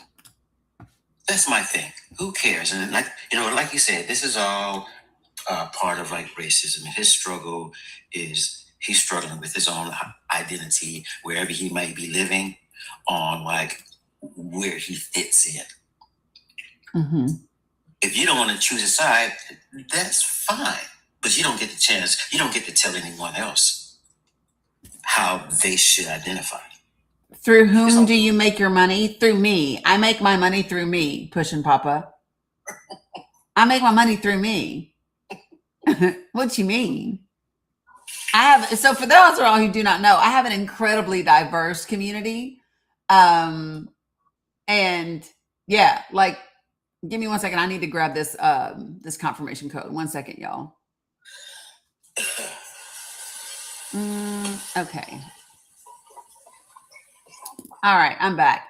Yeah. So, it's wild to me. So here's what I know.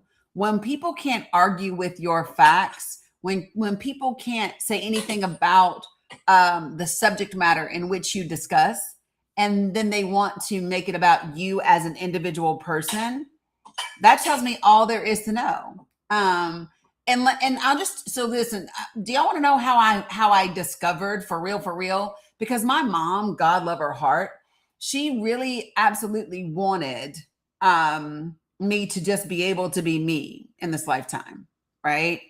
But it is society that taught me that I'm Black. It is absolutely. Now, listen, society taught me very quickly, and I'm talking kindergarten, that I'm Black. And then there were some parts of Black communities that taught me I'm not Black enough for them, right? And that's okay because I'm not for everybody. And I'm not trying to be with or for everybody. And so if you are a Black person who is like, oh, well, I don't like biracial people, or biracial people aren't Black, that's fine. That's you, that's how you believe, that's who you are. That doesn't have anything to do with me or how I exist in this world. What I know is that when I function through this life, when I go through this world, and in this country, people might not know exactly what I am, right? Because when you get into lighter variations of melanin levels, right? You get to be a little quote unquote racially ambiguous. So people will oftentimes, my entire life, have asked me, what are you mixed with?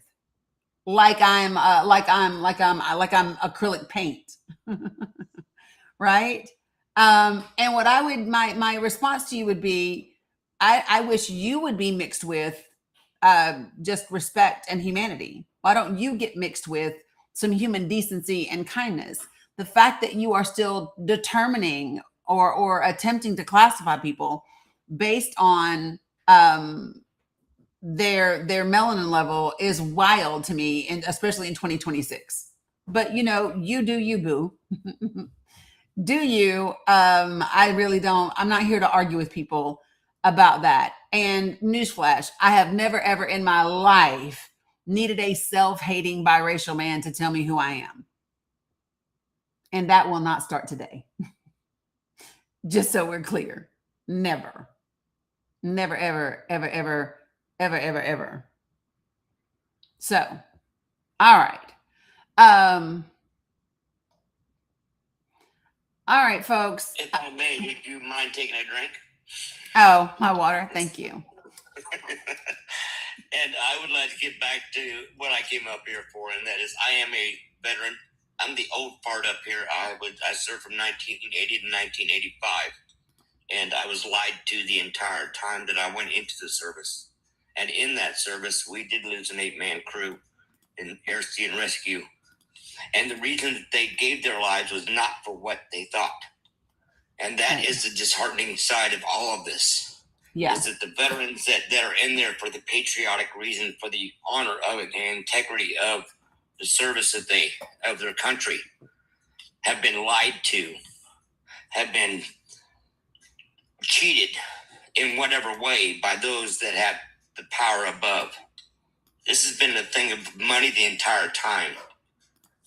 Yeah. I have woke up at the age of an older age, let's say that, and I'm looking at things like 1871, the Chinatown in Los Angeles, 1898, the Wilmington Insurrection, 1919, the race riots in Chicago, the Philippine-American War of 1899 to 1902, the Morrill Rebellion from 1902 to 1913. These are things of history that have gone throughout, that we have been lied to, we have been put in harm's way for those that we had no idea. I was in Lackland when the Shaw was brought there with his cancer and the people were in hostage, and I was dead set against those people that were holding our people hostage, and I was dead set to give what I had for that, and then to wake up 40 years later to find out that we was BS the entire time, that our rights had been taken away, that our news has been turned into propaganda, that Yeah. the guardrails were being taken down as we spoke. It was just crazy. So I don't regret nothing that I did, other than the fact that I won't allow those people that gave their lives to die in vain, because they didn't give it so that somebody could get richer. They gave it so you could have your freedoms. They gave it for the patriotism you thought it was about. And to wake up 40 years later and find out that you were lied to the entire time is just sickening. The entire time. And I didn't go back on my military till 40 years later. 40 years later, I go back and here they now. Oh, whoa. Yeah, we're sorry. Here's the money. It's crap, man. I mean, I really don't. It just, I'm beside myself with it. That's all I can say about it, is that this has been going on for a long time. And you guys are the educated ones. You guys are the ones that have the access to all the education you need with the internet and everything about it. It's there. It's available. Do something with it. Don't allow this to continue. Stand up for what you believe in, and make sure it's what you believe in that you're voting for. Make sure that you hold their hand to the fire.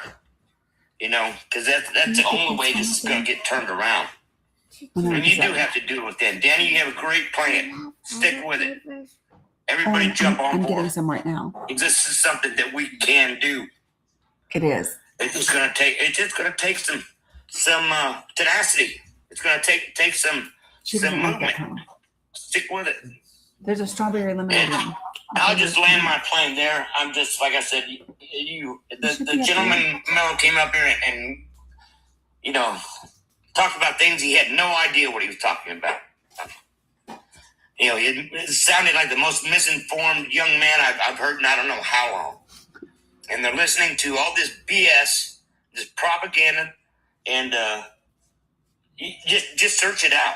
You have the knowledge, you have the technology. Fact check everything you find.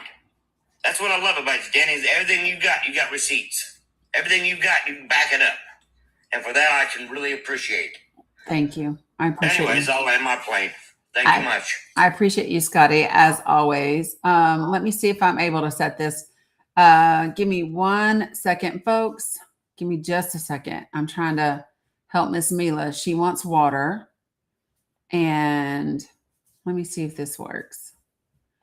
Okay, that's good. So for the folks of you all that are asking, are we still doing Black as Fuck Fridays? The answer is yes. The book is right here in my hands. Give me 1 second though. I need to help her. If somebody that's on the panel can do like a quick half-ass sort of mod announcement while I grab this for her, I'd appreciate it. I can do that, Dani. Okay, listen up, everybody. If you have not joined Dani's community, click on the little orange heart up to the right of her name. If you click on that, then you can join her community. It costs you 1 coin. And if you are already in your community and you haven't sent your daily heart me, please go ahead and do that because it helps keep her out on the FYP. Also, if you look at the link in her bio, you can join her Discord and you can join her Project for the People. Down at the bottom of your screen, there's a little arrow button. We've got 346 shares, but if you look at the top right, we have 444 people in here. So we should have greater than 444 shares. So please share this out, repost it, share it to friends, add it to your story. That really helps Dani's community. Also on the bottom, you'll see a little pink gift box. If you click on that, you can send her your community gifts. You can send her the community hearts, etc. So please take care of that because it helps keep Dani on the FYP. And also, if you have the time and the ability, when she starts doing Black AF history, I would personally really appreciate it if as many of us that can will do the post a highlight, okay? So if you click on that orange heart and you scroll down a little bit, you're gonna see this post a highlight. You can do it 10 times a day. I think, mine lets me do it multiple times a day.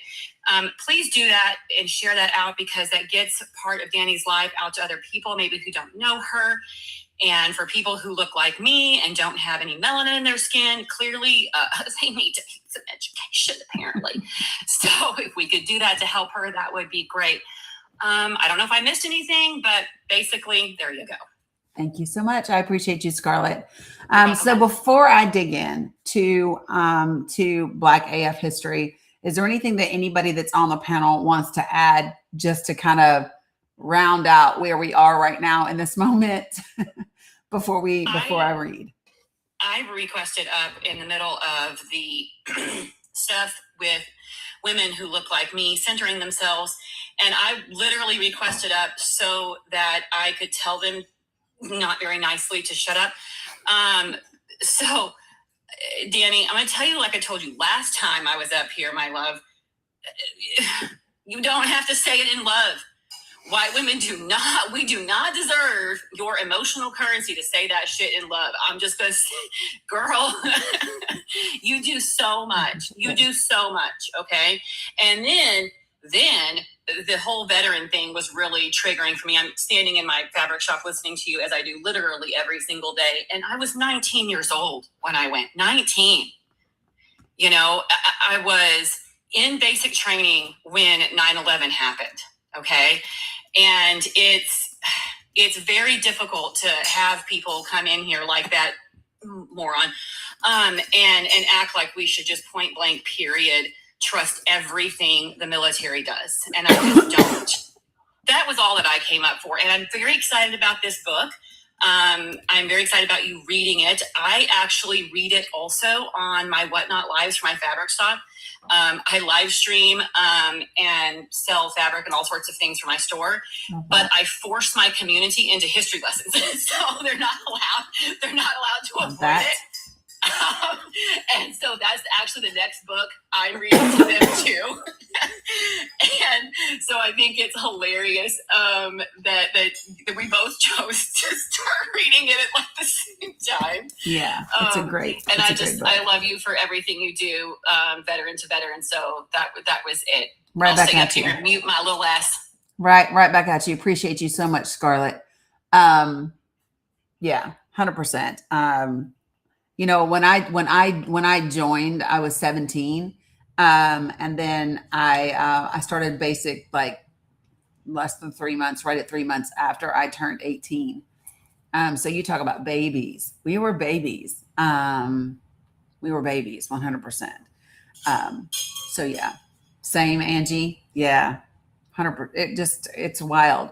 Same Jen. I was in a year before I went to basic. Yeah. See, all So about the same. I just happened upon your page about a year and a half ago. And the amount of knowledge and respect that you bring to what you put out there has, like, I know you don't like the, you changed my life stuff, but it has. It's opened my eyes to like all this stuff that I didn't know that I didn't know. And now that I know it, I push it out every chance I get. I appreciate that. And that's all that I take from it. Like, and if it doesn't fit, I let it slide. And I really appreciate you, but I have to go into a meeting. So if you want to drop me, I got you. Love you, mean it. Love you, mean it, Jen. Appreciate you. Yeah, folks. I don't like the whole like you whatever because this is the way that baby girl. I drink a lot of flavored water. You drunk a lot of flavored water. I love that. Good job. The book. So listen, you guys, the book itself is Black AF History. It's by Michael Harriot. And so what happened is last week, we were reading this as part of Juneteenth. And someone in the chat, I don't know if you all remember this, was like, can we make this a regular thing? Do y'all remember that? And I said, sure, we can just make it Black as Fuck Fridays. And that is how we got here, is at the request of people in the chat. Not me grifting, which, by the way, I don't have a link to get any money from this book. Michael Harriot is a Facebook friend of mine, but I don't know him know him. We just know each other because we belong to the same poetry community. So I don't have a commission link for the book, but do support his work. He also writes for the Griot. And he started out, he was writing for the Root before the Griot, just in case you did not know. I missed it on the Juneteenth. Did you get to discuss Oberle on Juneteenth? I don't, you're asking me to go back in my brain. I don't even know what I don't even know what we discussed or didn't discuss. I was wanting to know more about her. I need to do some more research on her. I got that was you. an amazing story that I got on that. Okay, yeah, I don't think he does a Substack live every Friday too. Love that. Yeah, Friday was a rough day. Friday was a really, really, really rough day. Yeah, it was a rough day. Okay, so a couple of things. Holy jeez, I need to be doing like 2 or 3 different things, and I'm not. Yeah, it was a wild day. That's for sure. Give me 1 second, you guys. All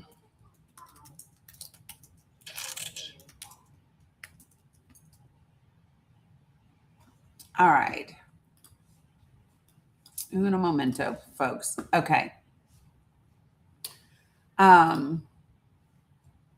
Oh, appreciate you guys. Okay, so listen, really quickly, just to kind of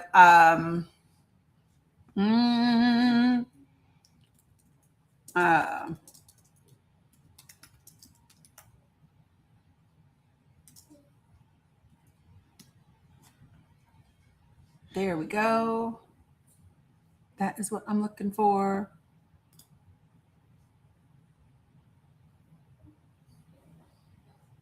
Holy jeez.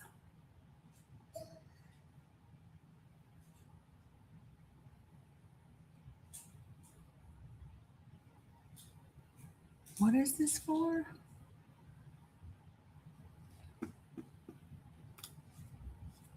Sorry, y'all.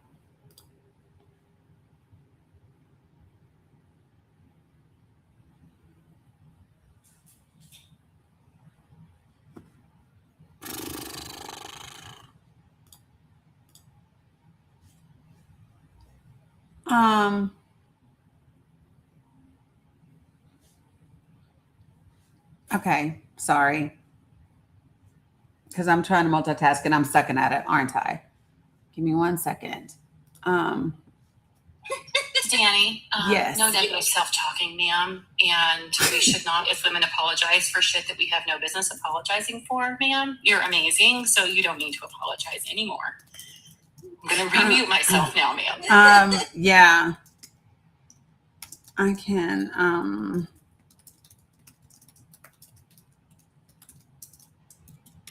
if you can please just come. Okay. All right. Okay. Done, and done. I don't even know what all of that is. Okay. All right. So I'm going to dive into the book if everybody's cool with that. Okay. I'm going to dive into the book.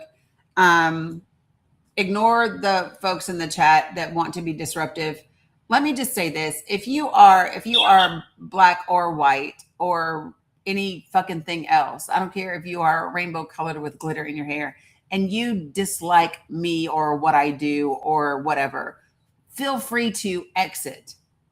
You do not have to be here. I don't know if you think that it's a requirement for you to come into this space, but it's not. So like, I don't go into spaces with people I don't like, right? I don't go into spaces and talk and be in environments. If I feel like someone is not a good person, if I feel like someone is a grifter, if I feel like someone is whatever, then I don't go in their spaces. So feel free to leave. Okay? Just offering that to you. You don't have to be here. Okay? I hope that helps. Okay? All right. So here we go. Black AF History. This is written by Michael Harriot. The subtitle is The Unwhitewashed Story of America. Things that I love about the way that Michael does this is he writes from a place of humor, often a little bit of sarcasm, irony, those types of things. If you missed the beginning of the book, he talks about his home that he grew up in. and how in the middle of his home was like the walls were just lined with books. And that is where he learned a lot of the things in his life that he learned is through these books and his family and his uncle. And his podcast is funny. Yes, he is funny. For real, for real. So chapter 2 is where we're at. If you missed chapter 1, you can go back to YouTube and go look at last Friday, and you will hear me read chapter 1 from there. Okay. All right. So here we go. Buckle up, buttercups. Chapter 2, the church fight that started slavery. Yes. Chapter 1 was Earth, Wind, and Fire. We love that. Okay. There are entire books about the history of European religion, social caste systems, and how Europeans turned the African continent into a factory for raw human material. But to understand the origins of America's constitutionally enshrined human trafficking system that legally reduced people to chattel, we must go back to the inception of the transatlantic African trade that formed the foundation of America's color-based social hierarchy. It started at church, the church. After a little-known woodworker named Jesus died, Christianity began trending in Europe. Long before the conservative Christian movement co-opted the idea of using Christianity for the purpose of expanding a political base, the Roman Empire thought it might be a good idea to combine church and state for the sake of politics and world domination. The Holy Roman Empire eventually fell, but the idea of using God's infallible human intercessor, the Pope, as a political leader continued, making the Catholic Church the most powerful institution in Europe. The Vatican had its own army, settled disputes between countries, and even negotiated treaties. In 1054, the church split into two factions, the Eastern Orthodox Church and the Catholic Church, each controlling different parts of the European continent. As it relates to our story, all you need to know is this. Since 711, North African and Arab Muslims known as Moors controlled different parts of Al-Andalus. Andalus? It looks like Andalus. Or the Iberian Peninsula, which was home to the countries we now know as Spain and Portugal.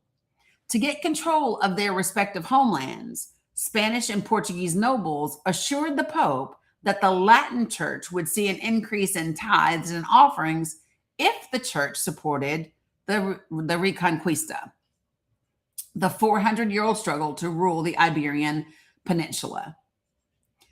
The papacy jumped at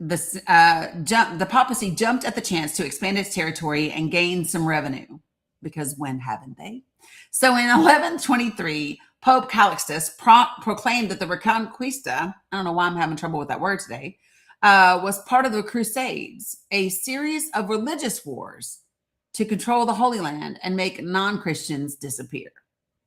You know, the very peaceful, amazing, incredible religion of Christianity.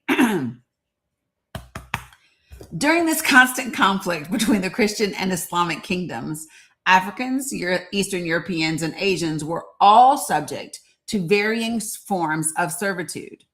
Although slavery existed during this time, it was never exclusively race-based, nor was it widespread and entrenched as it would become in America and in the Americas. By the time Spain and Portugal reconquered their homelands, I don't know why I just clicked over here. Sorry, guys. By the time Spain and Portugal reconquered their homelands in the early 1400s, centuries of warfare had left both countries in dire financial straits. Meanwhile, other European countries had emerged from the Dark Ages, finished their crusades, and revitalized their economies. If Portugal or Spain had any chance of existing alongside their European counterparts, they both needed new sources of income. And the best way to do that seemed to be through gaining control of the peninsula. This land grab spawned an intense rivalry, the likes of which wouldn't be experienced again until the dawn of the Prince versus Michael Jackson debate. By the way, Prince wins, in case anybody's wondering. After John of Aviz and his sons took control of Portugal from the Moors, he was crowned king. but he still had to figure out how to curry favor with the pastor by putting a little extra in the offering plate.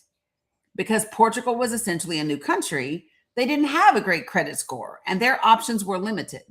Luckily, King John's son, Henrique, was obsessed with two things: boats and Africa. In 1415, when he was just 21 years old, Enrique had distinguished himself in battle, and when he had helped capture the North African city of, and I'm going to butcher this, but I'm just going to try it. Is it Ceuta? It's Ceuta, Ceuta, which was slowly becoming an important trading outpost for Portugal.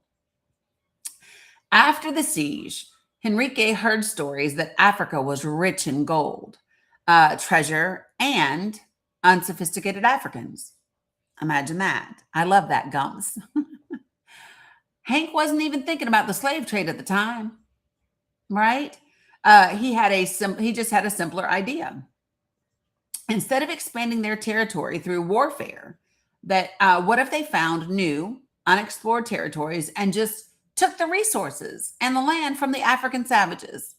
Seemed easy enough, but there was a problem. Monsters. During the Middle Ages, the bravest white adventurers would embark on voyages for the sake of honor, glory, and obviously money. Back then, items that weren't locally available were highly coveted, especially pelts, precious metals, and spices. In the event that these seasoned salt-seeking seafarers didn't return home, most people assumed that the fearless travelers must have run into some kind of undefeatable beast, a story bolstered by the fact that every time European sailors tried to explore the West African coast, they never made it further south than North Africa's Sahara Desert coast. It had to be monsters. What else but a saber-toothed Leviathan could defeat these gallant pathfinders and rickety ships? Undeterred, Enrique sailed off to figure out where the Africans trading in the North African province of Ceuta were getting all this gold. But time and time again, he failed miserably on his mission to make it there. How was Portugal going to satisfy Europe's most vital institution, the Catholic Church, if he didn't have a pot of gold? If he didn't figure something out quick, the church might just let his neighbors in Spain take over. Then Enrique got another bright idea: cultural appropriation. For centuries, African Coptic sailors. Okay, sorry, a breaking news thing came over and I had to look, but we've already talked about it. For centuries, African Coptic sailors had been sailing in smaller boats called lateens with triangular sails instead of the big ships with old school square sails used by the Europeans.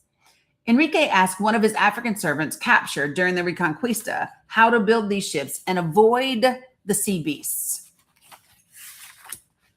After the servant laughed for about 45 minutes at his captor's belief that a gang of oceanic gremlins was out there taking down the ships, he informed them that the sea thugs weren't killing white people. It was the wind. Using this new knowledge, Henrique assembled a few cartographers to draw new maps. Instead of charting the land and the seas, Henrique's boys drew charts of the ocean's currents and cornered the exploring market by mastering the quote-unquote trade winds. By the time Enrique was put in charge of the Portuguese version of the Knights Templar and appointed Grand Master of the Military Order of Christ on May 25th, 1420, he had taught a generation of Portuguese sailors how to maneuver ocean currents in these new lateen-rigged caravels, earning a name that would last forever: Prince Henry the Navigator, that he learned from the slave. Just want to throw that in there. Can you imagine having to be told it's the wind? Sorry, that's just funny to me that nobody ever thought it could be the winds, but just the African gremlins. Okay. Just, it's wild to me. So in 1441, Henry sent 2 knights, Nuno Tristão and Antão, it looks like Antão, Goncalves, off in their late model Portuguese ships to explore Africa and see what they could find. While filling his boat with seal pelts, Goncalves ran across a naked African and his Berber female servant, the first native Africans that he had encountered in his 20 years of exploration. So, of course, he kidnapped them. I mean, what else would you do when you run across naked Black people? Kidnap them. That's the first thought that I would have. I mean, I don't know about you all, but that seems perfectly rational to me.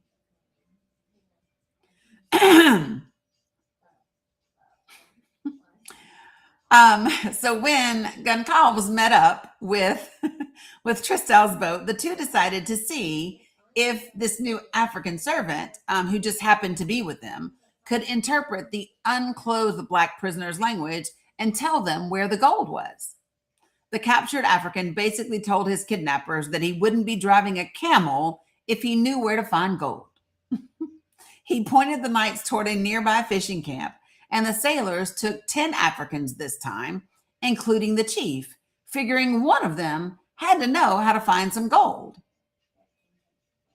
because they're naked and riding camels. But sure, they know where all the gold is. The next day, the brilliant but bloodthirsty white knights used the native captives to lure the African quote-unquote savages out into the region. Into the open, sorry. Goncalves and Tristão were shocked to find themselves ambushed by 150 Africans who opened a can of African whoop-ass on these Portuguese warriors. Tristão ran back to his ship and kept sailing south to search for gold, but Goncalves was shook. He decided to head back to Portugal with his seal skins and the 10 captives. But by the time Tristão returned to Portugal, Goncalves had already sold the sealskins and was preparing to split the profits from this expedition. Tristão was astonished at his share of the take, wondering who his partner had bamboozled into paying such an exorbitant amount for a shipload of monk seals. The bulk of the money hadn't come from the seals. Anybody want to guess where the money came from?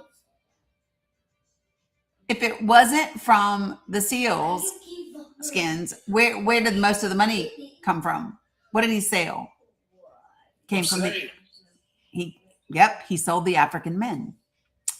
And he said most of the duo's profits came from the human cargo. In 1442, when Henry sent Goncalves on another expedition, he brought the African chief along, figuring he could ransom the chief back to the Africans. And sure enough, in exchange for the African abductee, he received a big stash of ostrich eggs. Don't ask.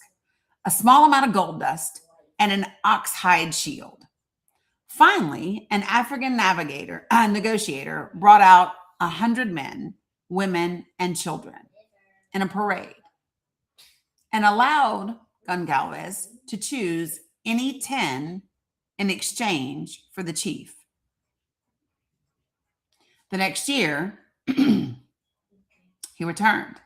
But this time, instead of ransoming or kidnapping his human cargo, he bartered for 14 of the village's captives and resold them in Portugal.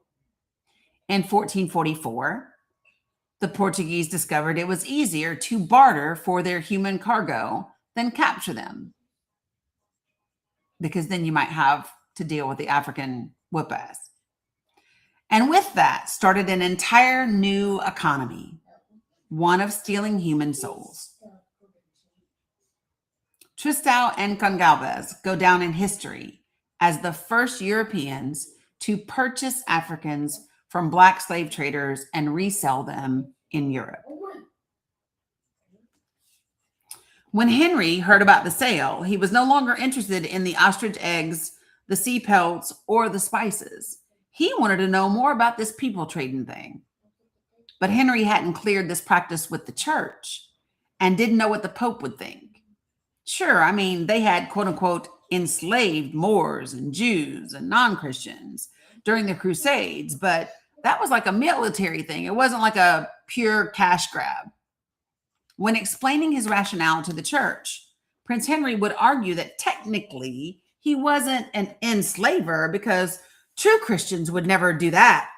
Instead, he allowed Portuguese missionaries to quote unquote save the Africans by converting them to Christianity.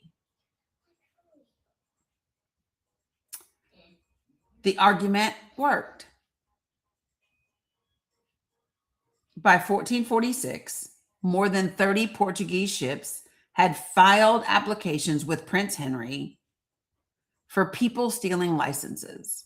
And in 1455, Pope Nicholas V granted Henry a monopoly on the African human market as long as they baptized their cargo. How many of you all knew that the Catholic Church was involved in the transatlantic slave trade, and that the Catholic Church was okay with human trafficking as long as you quote unquote converted them to Christianity and baptized them? If you didn't, that's hypocrisy. If you did not know that, put a 1 in the chat. If you did not know that, put a 1 in the chat. So why was? Can I ask a question? Why was I told as an American in America that it was the Arabs who caught them and sold them to these people? Is that true, or is that a fallacy? I would say because it serves the narrative of America, right? America loves to demonize the Arab countries. Do they not? Yes, big time. Yeah. That's why we have Islamophobia right this minute. The Zionists have no other way to attack history and truth without Islamophobia. And so this is one of the reasons why I wanted to read this book, is because he does a beautiful job of taking like actual historical fact and then telling it through a lens that is not white, right? And I think that most of us are so used to consuming whitewashed information from a white lens that we don't even realize it the vast majority of the time. It's just the telling of the story is told that way, right? But when it's told differently, when it's told from this perspective, you just go, well, damn, really? Because who else is going to tell you that the Catholic Church literally is at the center, is at the very beginning, the inception of the slave trade and chattel slavery as we came to know it here in the United States, that it was rooted, that it was right there in that moment, right? Not many people, and I don't know of right, because they're unpalatable facts, right? And it, for me, it goes always back to the whole white savior thing, right? We're going to save the Africans as if they needed to be saved. Now, keep in mind the original. So the thing that I want you to remember is that they didn't want to sell people to them at the beginning. The first exchange of the people came in order to get their chief back that had been kidnapped. I really want everybody to don't miss that point, though. Don't miss that point. The only time, the time that people were offered was in exchange for the chief that they'd already kidnapped. They began kidnapping them first. Okay, I really just sit with that for a minute and don't make it be anything other than that. And Shimmy, if you can help, right, it was a ransom, 100%. Shimmy, if you can help in 3 minutes when I start to bring some of our Palestinian friends up to the panel, if I could have my moderators help me navigate the panel, that would be great. And Shimmy, if you could let folks know not to tag the moderators, not to bombard my folks with direct messages, that would be amazing. And what I'm going to do is, because I can do a panel of 8, if it's cool with the 4 that are up here, unless you have to go, I'll leave you holding space, and then I'll do 4 Pally folks at a time. Okay. And then we'll just do 2K each. Okay. And then we'll go from there. Okay. Do you need a Palestinian translator for that? So usually I don't. They know. I think Shimmy is typing it in the chat for them. Hussein also speaks English. I see you, Bilal. And so listen, for those of you guys, we are gonna 2K cam. That's what we used to do. If that's doable, then that's cool. Yes, I can do it again on VA payday. Yes, Sharon, we can do another one. So that's probably going to put us at like Tuesday or Wednesday. We'll do another one. Okay. Thank you. Yeah. And so we usually, we didn't get to do one earlier this week because everybody was like, payday is Friday. I know it's Mo. Okay. So listen, I want you all to give me just a little bit of grace for a second while you digest what I read so far, because I'm going to keep reading while we're up here. There are going to be some folks that join the panel in a second that I haven't had the opportunity to see their faces in about 2 weeks. And so you're going to have to give me a minute, cause I just want, yes, Rudin. Yes. Yes. So if you want to send it to me, I will divvy it out 100%. Okay. So y'all got to give me some grace. We are going to stay on the book. So this is the thing. I want to stay on the book because it will help the algorithm. Listen, and this is why I want to stay on the book, but I also want to say hello to my friends for a second. And then we'll just it'll come as Ruby. I got you. Okay. Would you like me to drop, Dani? Nope. You're good for holding space. It's good for the algorithm. Balance. I'm going to have you guys stay right where you are. I'll do 4 more folks. And then I'm going to rotate some folks out. But I'm just letting you all know, hey, Pin 1010, but just for a second, because I haven't seen my folks, it's going to take me a minute. Yes, baby doll.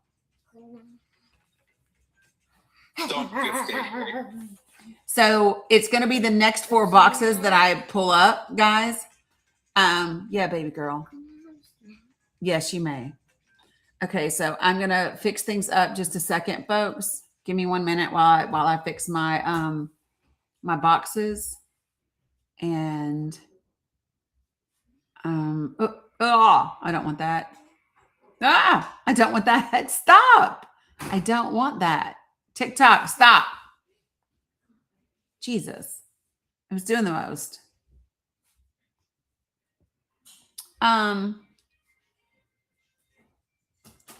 Why isn't it letting me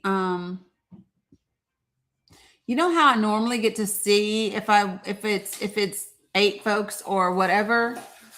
It's not letting me do that. You'll be how many? People are reporting you, so they're limiting your access.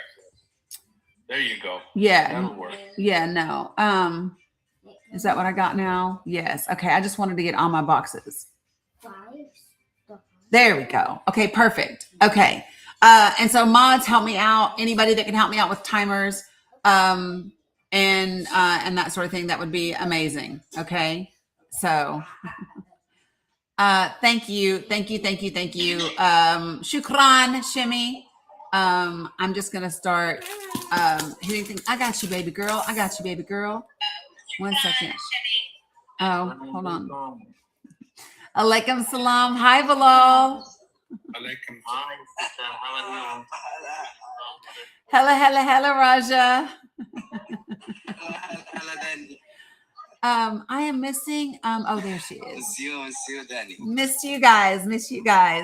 Hello, Raga. Miss my folks. How are you, Dani? How are you? I'm good. Alhamdulillah. I'm good. Thank you. Bilal. Keep Halik, Bilal. It's long time we can't see. I know. How are you? So, guys, it's the bottom 4 boxes. Miss you, Dani. Miss you. Miss you too. Yeah, Cam. I think Bilal too, maybe, just for a minute. but yeah. Okay. So so do you all know it's been a year? It's been a year since we became friends. And so it's been a long time that we've been with them and that we know them and that we love them and that we miss them tremendously, insanely so much. So yeah, they make me cry sometimes. Holy jeez. Anyway, Bilal, Keith Haddock, how is your wife? My wife is still sick. Still sick? Okay. It's not letting you. Okay, Kristen. I don't know. You know, TikTok sometimes acts a fool. Okay, so here's what I'm going to do. I'm going to read some more just so TikTok doesn't get upset. And then we're going to go from there. And then Ruby sent me something that I will divvy out directly to Pally folks. And Mo, I still need to send you something as well. So, okay. Love them so much. All right, so here we go. Reading. And AJ, if you can just let them know that I'm going to read some from the book just to help the algorithm, and then we'll still rotate folks out. Okay. I know Hussein knows as well. Okay, so here we go. Where was I at? I got it. So yeah, these two individuals in cahoots with the Catholic Church were the first to go down in history to purchase Africans from Black slave traders and resell them in Europe. When Henry heard about the sale, wait. I've already done that part. Okay, I got that part. So Henry had finally found gold in Africa. Africans, Black people equaled gold, just so y'all get it. They were no longer on this quest for gold. It was, we can just take this human cargo in lieu of the gold and make the money instead, right? Yeah. Portugal's only problem was that it was a hassle to sail to Africa and snatch up some humans, travel back past Portugal, and then try to sell the stolen Africans in Western Europe. Plus, there really wasn't a big demand for African labor in Europe because the market was flooded with Moorish indentured servants and the remnants of feudalism. But with the age of empire building came the need for labor. Explorers could, quote unquote, discover land, and soldiers could conquer kingdoms. But if Henry could commodify the labor necessary to build and maintain these empires, then he would control a commodity more precious than any mineral or any spice, right? So a year after Goncalves brought the Africans back to Portugal, Henry set up the Casa de Guinea. It's this state-run commercial entity that would essentially become the prince's version of Amazon. Okay, who did I miss? I'm doing the best that I can, y'all. We're gonna do the best that we can. And I guess what I need to do is I need to also whatever the fuck I need to do. I need to, what's it called? Recharge. Hey guys, I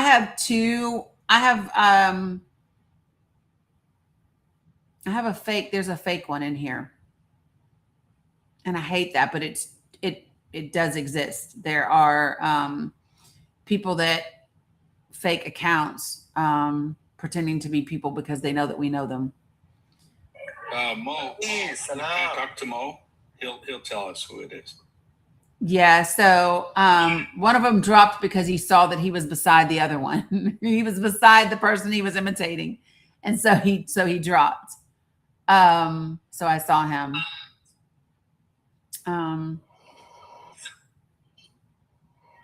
Okay. Salam, Dani. Salam, Keith Halleck. What is my name? Aziz. That's a man. Aziz. Yes, that's true. Yes. That's his name. His name is Aziz. He's My name is. Aziz looks like he's lost weight. Wow. Salam.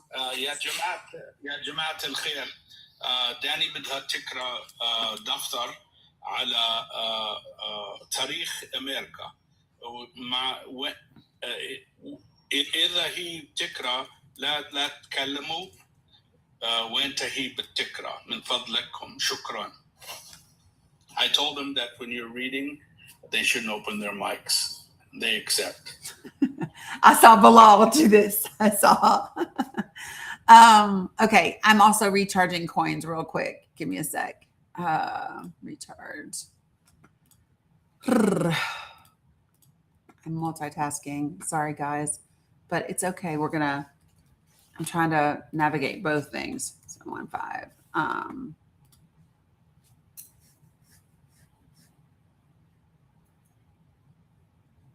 Is it done? Oh, I yes. also remember how I told you I couldn't recharge anymore without doxing myself? Yes.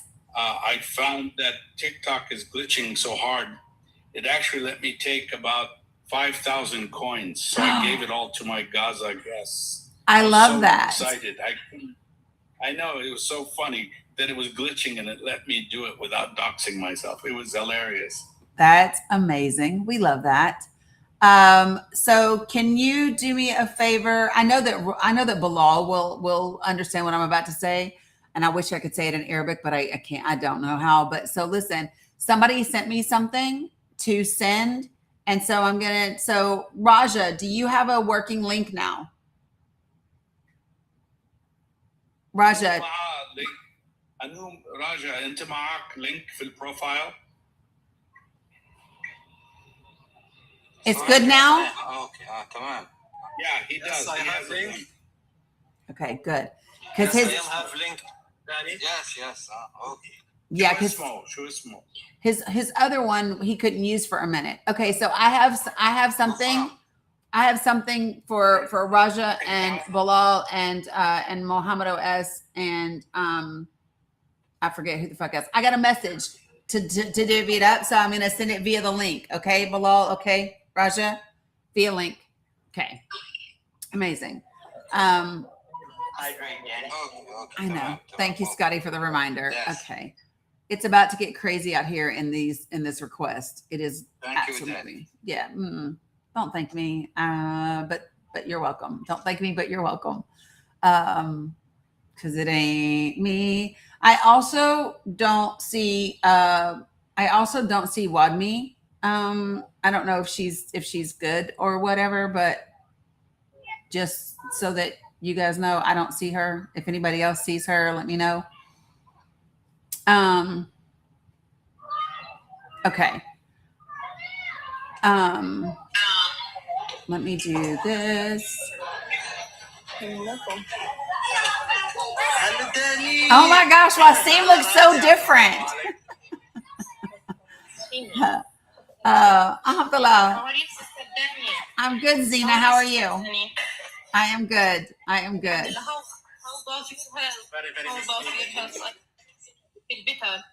Yeah, just still a little cough and phlegm, but I'm good. Thanks, Gumps. I appreciate it. Yeah. Okay, so chat. So here's what we're doing. So guys, when Raja and Bilal hit 3, we can go ahead and rotate them out so I can do some other folks. And then because I have something to send them directly as well. But I just to let my mods know that. Because I know you heard me say something different before. Thank you. Yeah. I love you guys. I wish we could do more. But okay, here we go. Let me start reading again so that the numbers will like me. Okay. Okay, so here we go. So listen. So what they had basically figured out is that yes. Can I share you? Can I share something with you? As usually, I like to share something with you. Okay. Really, today I am very proud to my people. You know, if you ask me why I do that, because that was supposed some things supposed to happen today in Gaza. This is things supposed to be bad things, but alhamdulillah, that things not happening. About I am speak about what. I am speak about a group of creators with occupation called on the people today to get out in the street, sister, as demonstrations against the resistance to reject the poverty. Hold on, Mimla. And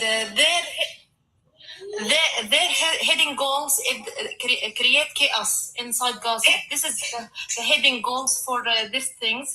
But يعني the occupation was counting on this on these things, but they were surprised. Why? Because our people let them down. They were more aware. No one come out. And the only things we should protest against the occupation only, not against resistance. I hope you can get my point. Yes. And والله I'm very proud about how my people awareness and do the best thing. Yes. يسعد صوتك يختي. I hope my language was very good. I'm trying, but I am always shares our news. What happened inside Gaza, because I am from the earth. I am from the earth inside Gaza, and when they take the news from me, it's different from the website or from the channel news like this. Yeah.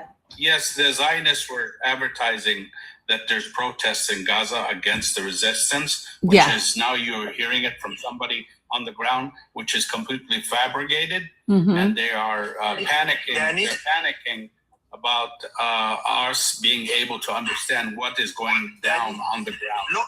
Shukran, Yochti. Shukran, كثير. I see, Wasim. I see.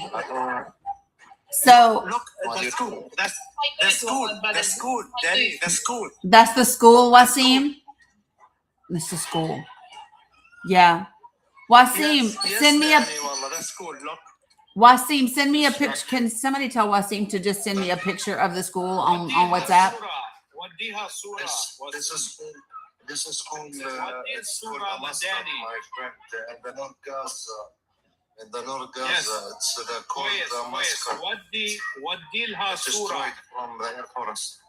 Okay. شكرا وديها صورة. وسيم صور لها اياها فوتو. وسيم صور لها اياها فوتو بعت لها اياها. Thank you, Hassan. Shukran. Hassan. So They're gonna send you a photo. yeah, Wasim can send it to me. Hey, Soha. So mods, can my moderators do me a favor? Go into the request box. There is another account that they have made of Soha's. It's in the request box. Can my mods go in and please block that account? It's a fake account. It's a fake account. Yeah, there's a fake account in the request box that is Soha's. And there's ممكن حدا يحكي لها انه كمان احلام فاميلي في كمان لها حساب مزيف بالكومنت كمان بعلق. She said okay, my friend. You can. She has a link also. جي بعد اذنك خلص اعمل عمليه تبديل للجستات و she told me so also في هيك على طول احلام لانه في زملاء تحت واصدقاء وعلاء تحت واحد اعمل عمليه تبديل يلا واحد الله يوفقكم واحد يحكي. Okay. Raji. yeah, Cam, they may have left when I said it, but Cam, same pic, same name. Yeah. Raji told me to tell you if you want to rotate it like another guest. Okay, Raji. I know. I know. Another thing, there's another account. Ahlam Saida, it's another fake account. Okay. بس بالله ينتبهوا عشان الاحلام الاصليه موجوده كمان بلاش يعملوا لها بلوك بالغلط. حكيت لها. Yeah, there's also a legitimate one. Again, they're trying to talk to you about the ahlam, she has a legitimate and there's a copy, so be careful. Don't block the legitimate. Yeah, I know. Okay. So let me see real quick. And it's so listen, I want to bring some up, and then I need to, once I bring two more people up, then I want to read some more so that the algorithm kind of balances itself out, you guys. It's really important that I keep some balance going. And Mo, I don't know why I don't see you, because I don't know where. Ah, shit. I clicked the wrong button. TikTok moved. Hold on. I'm trying to. What's up, Kayla? Salam. Salam, Dr. Dani. Yeah, salam, Amal. Hold on one second. There's so many. You got to give me a second to scroll because I was trying to bring someone up and then it left. I know, Raja. I know, Raja. Yes, Mila, I'm coming. I promise. Jesus Christ. Hey, can one of my mods look? Do you see Mohammed OS? Because I thought I hit accept and it didn't go. I'm coming, Mila. I'm coming. I need to Let him send to you follow-up. It's amazing. We got this, Danny. Go I ahead. got him. Thank you. Yeah. Thank you, Scotty. If you just do a mod announcement real quick and let me help Mila. I'll be right back, guys. استنوا يا جماعة الخير، استنوا كيكا. داني مشغولة معكم. لو سمحتوا اصبروا شوي من فضلكم، اصبروا شوي. شكرا. How are you doing, brother AG? الحمد لله، الله يوفقكم. حبيبي. Thank you, Haji. Thank you. Thank you. لا أنا بس هنا واقف أنا. Please don't gift AJ, please.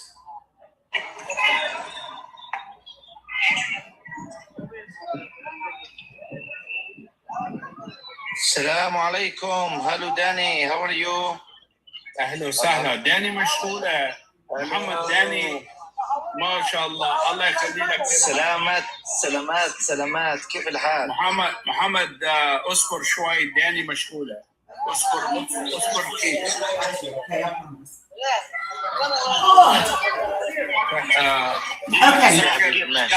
تمام. Okay, I'm back. تمام يا قلبي، تمام. الله يوفقك حبيبي. سلام داني, how are you? Salam. Alhamdulillah. How are you? والله الحمد لله يعني. السلام عليكم. جماعة الخير، بس خلونا نحكي نتشة يعني. نتشة بس بدنا نحكي وننزل يعني. ما هو كل 5 دقايق وننزل. He wants to explain something. Go ahead. Salam Dani. Salam. Yes, baby. الله يعطيكم العافية. كيف يعني؟ أنا أول شيء بتشكر داني كثير على وقفتها دائما معنا ومعها الغزة. وداني ما قصرت ولا الناس هنا اللي معها قصروا. كل الشكر وكل الحب والاحترام لهم. يعني بتعرفوا انتم الظروف اللي بنمر فيها بس ظروف صعبة، بنمر بظروف قاسية داخل خيام مفترقة ممزقة، بنعيش بأسوأ وأنهك الظروف يعني بغزة. I know. قد ما بدنا نحكي عن الوضع الإنسان الصعب اللي قاعد بنمر فيه، مش حنقدر نوصف لك الحالة أكثر من هيك أخوي عبد الغفار. يعني أنت عارف كيف الدنيا وكيف بنمر، وخصوصا أنت اليوم لما أنت تكون عندك عيلة وعندك فاتح عيلة، والوضع كثير صعب ومأساوي للأسف، ولكن الحمد لله على كل حال. He says thank God over all. Can I have 1 minute? Yeah. 1 second. Can I have 1 minute? Who's asking? It's Amal. Give me 1 second, you guys. Yeah. دقيقة من فضلكم. Oh my gosh. It's move. So like when I go to select somebody, it moves and then I miss them. Mods, can somebody help me find Allah Shak Shak in the thing. I thought I hit accept for him and then he's gone. And I'm trying to find Allah Shak Shak. That's the one that I'm looking for right now. And I don't see him. How is your grandchildren? Oh, they're good. They're good. They're good. Alhamdulillah. Yeah, they're good. Can you see? This is the latest. This is the latest picture I took 2 days ago for Sophia and Celine. Like, this is the actual description of how you can bring a beauty in the middle of the destruction. Yeah, I see they're it. growing so fast. And they are growing so fast. And I would love to thank everyone who's supporting me because that's going to them to provide their food, their clothes, to be able to take them visit the family in the north. So big W everyone. And I have a tiny request, guys.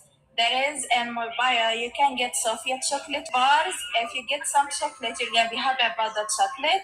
I will be sending them to you with Palestinian keychains, a Palestinian pen, and some stickers. It's a good quality chocolate.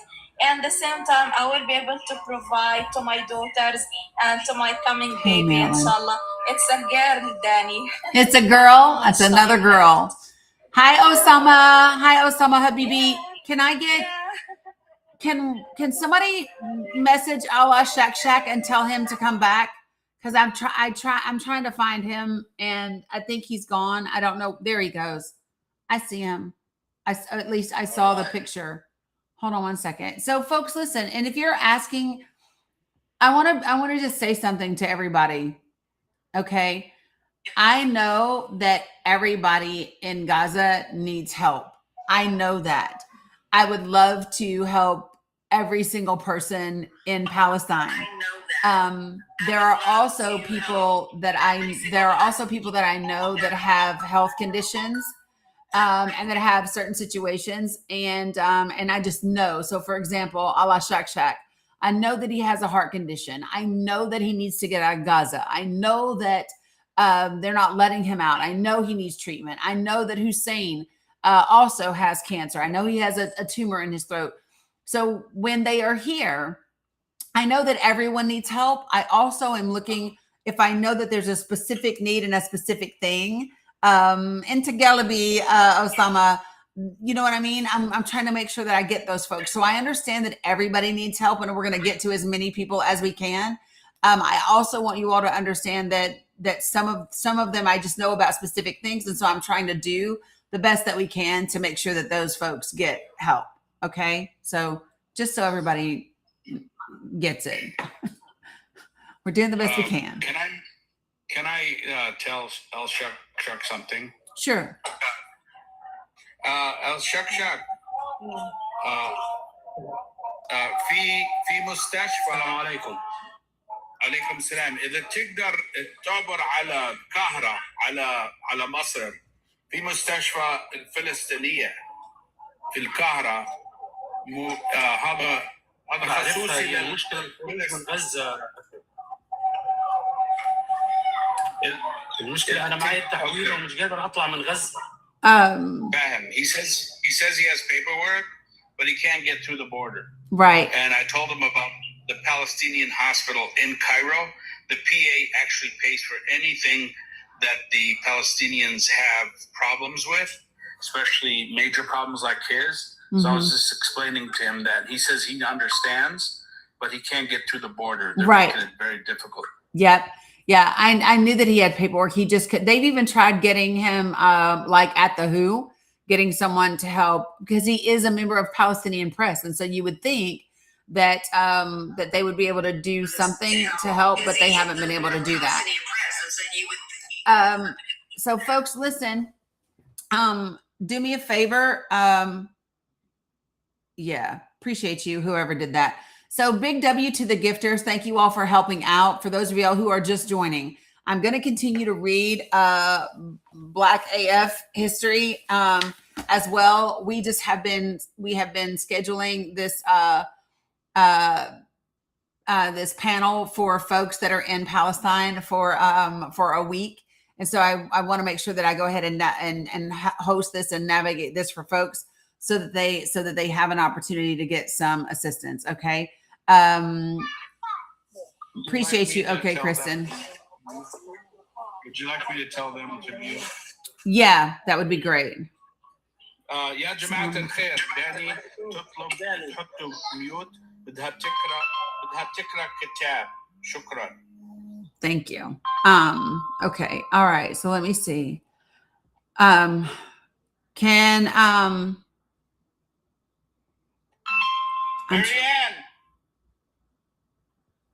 Is this, somebody check this account. This is the right one? Because I know that there was a fake. Is this the right one that I just brought up?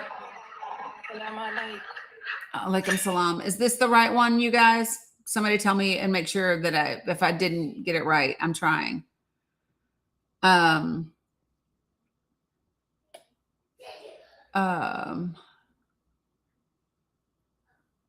Okay. I think I'm good.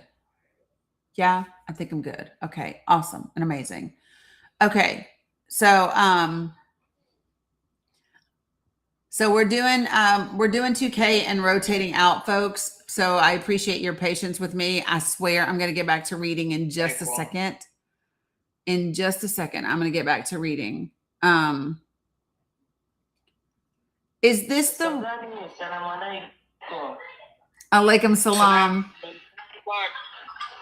من فضلك لا تحكي. داني بدها تقرأ كتاب ومعتاز انتوا ظلوا عميوت من فضلكم. اخوي بس اتاكد من ام العبد مزيفه، تاكد منها هي ولا لا اللي تحتيه هذا. Which one? هي كويسه؟ لا اتاكد منها حسابه مزيف اللي تحتيه. Oh, the one below him he says is a bad account he's stating. Okay. That's what I was asking. There's two. Yep. Yep, there's two. Shukran. They help me. Sorry guys, there's a lot of folks because there's a lot of need. There were bombings recently in Gaza on the beach for the folks that are in tents. That was literally in the last day or so. And so this is just how we can best help. So for those of you who do not know, 80% of Gaza, they are living in tents. And they are dealing with insects and mosquitoes. They are dealing with rats. They are dealing with all of those different types of things. The heat is also extreme, and they are dealing with that. And now deadly snakes. The Zionists have released deadly venomous snakes into Gaza. Yeah. So there's a lot that's happening there. And then you just add on top of that. I don't know what.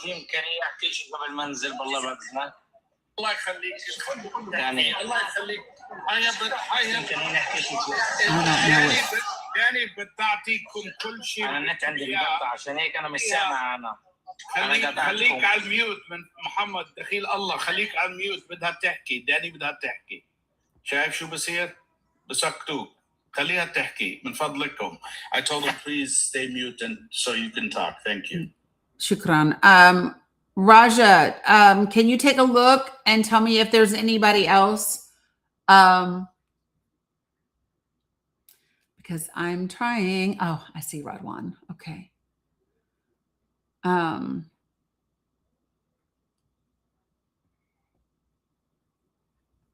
There's a lot of energy around y'all today. A lot.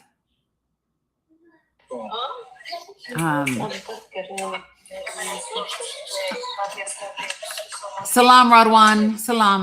Assalamu alaikum.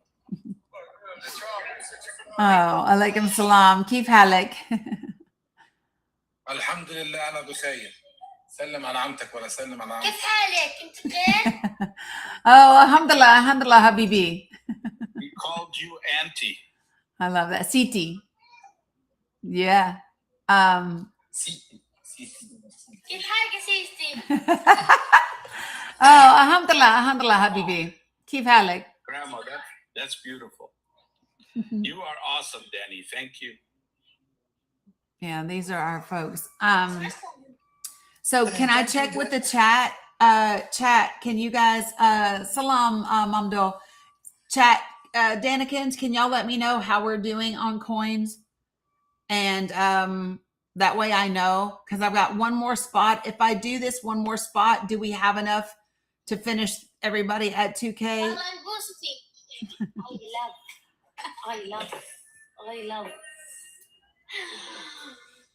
I love you too, Shukran. We love you guys. So just let me know. I'm trying to. Okay. Danikins, can y'all share me where we're at? Share with me where we are. Are we still good?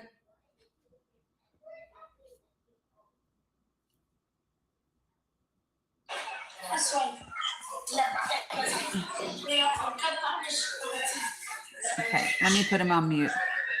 Okay, so I'm gonna stay. You got one more? Okay, I got you. Thank you.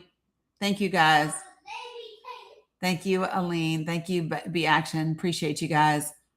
So for those of y'all who do not, can I just take a second to explain one of the reasons why this is important? So some of them are able to get direct links when people host them from other countries. Like some of them have people that are in Australia or wherever, and they have links for them, and you're able to send things directly to them, right? Funds directly to them to help. But for many of them, that's not possible. And so when that's not possible, what they do is they're able to come on TikTok. And this one, no good. No good. No good. احمد فكر لا no انا لا no لا. Yeah, you have to drop him. Okay. He's in the counting effect. Okay, got it. Thank you. Shukran.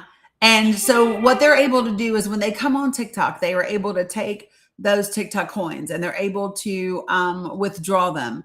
And there's a way that they are able to use crypto to be able to get the things that they need on a regular basis. So when you're talking about baby formula, when you're talking about food, when you're just talking about regular clothes, items, things that they need on a day-to-day, medication, being on social media is how many of them are able to eat. And I want to be clear about something. It is not because they desire to be on social media reliant upon people.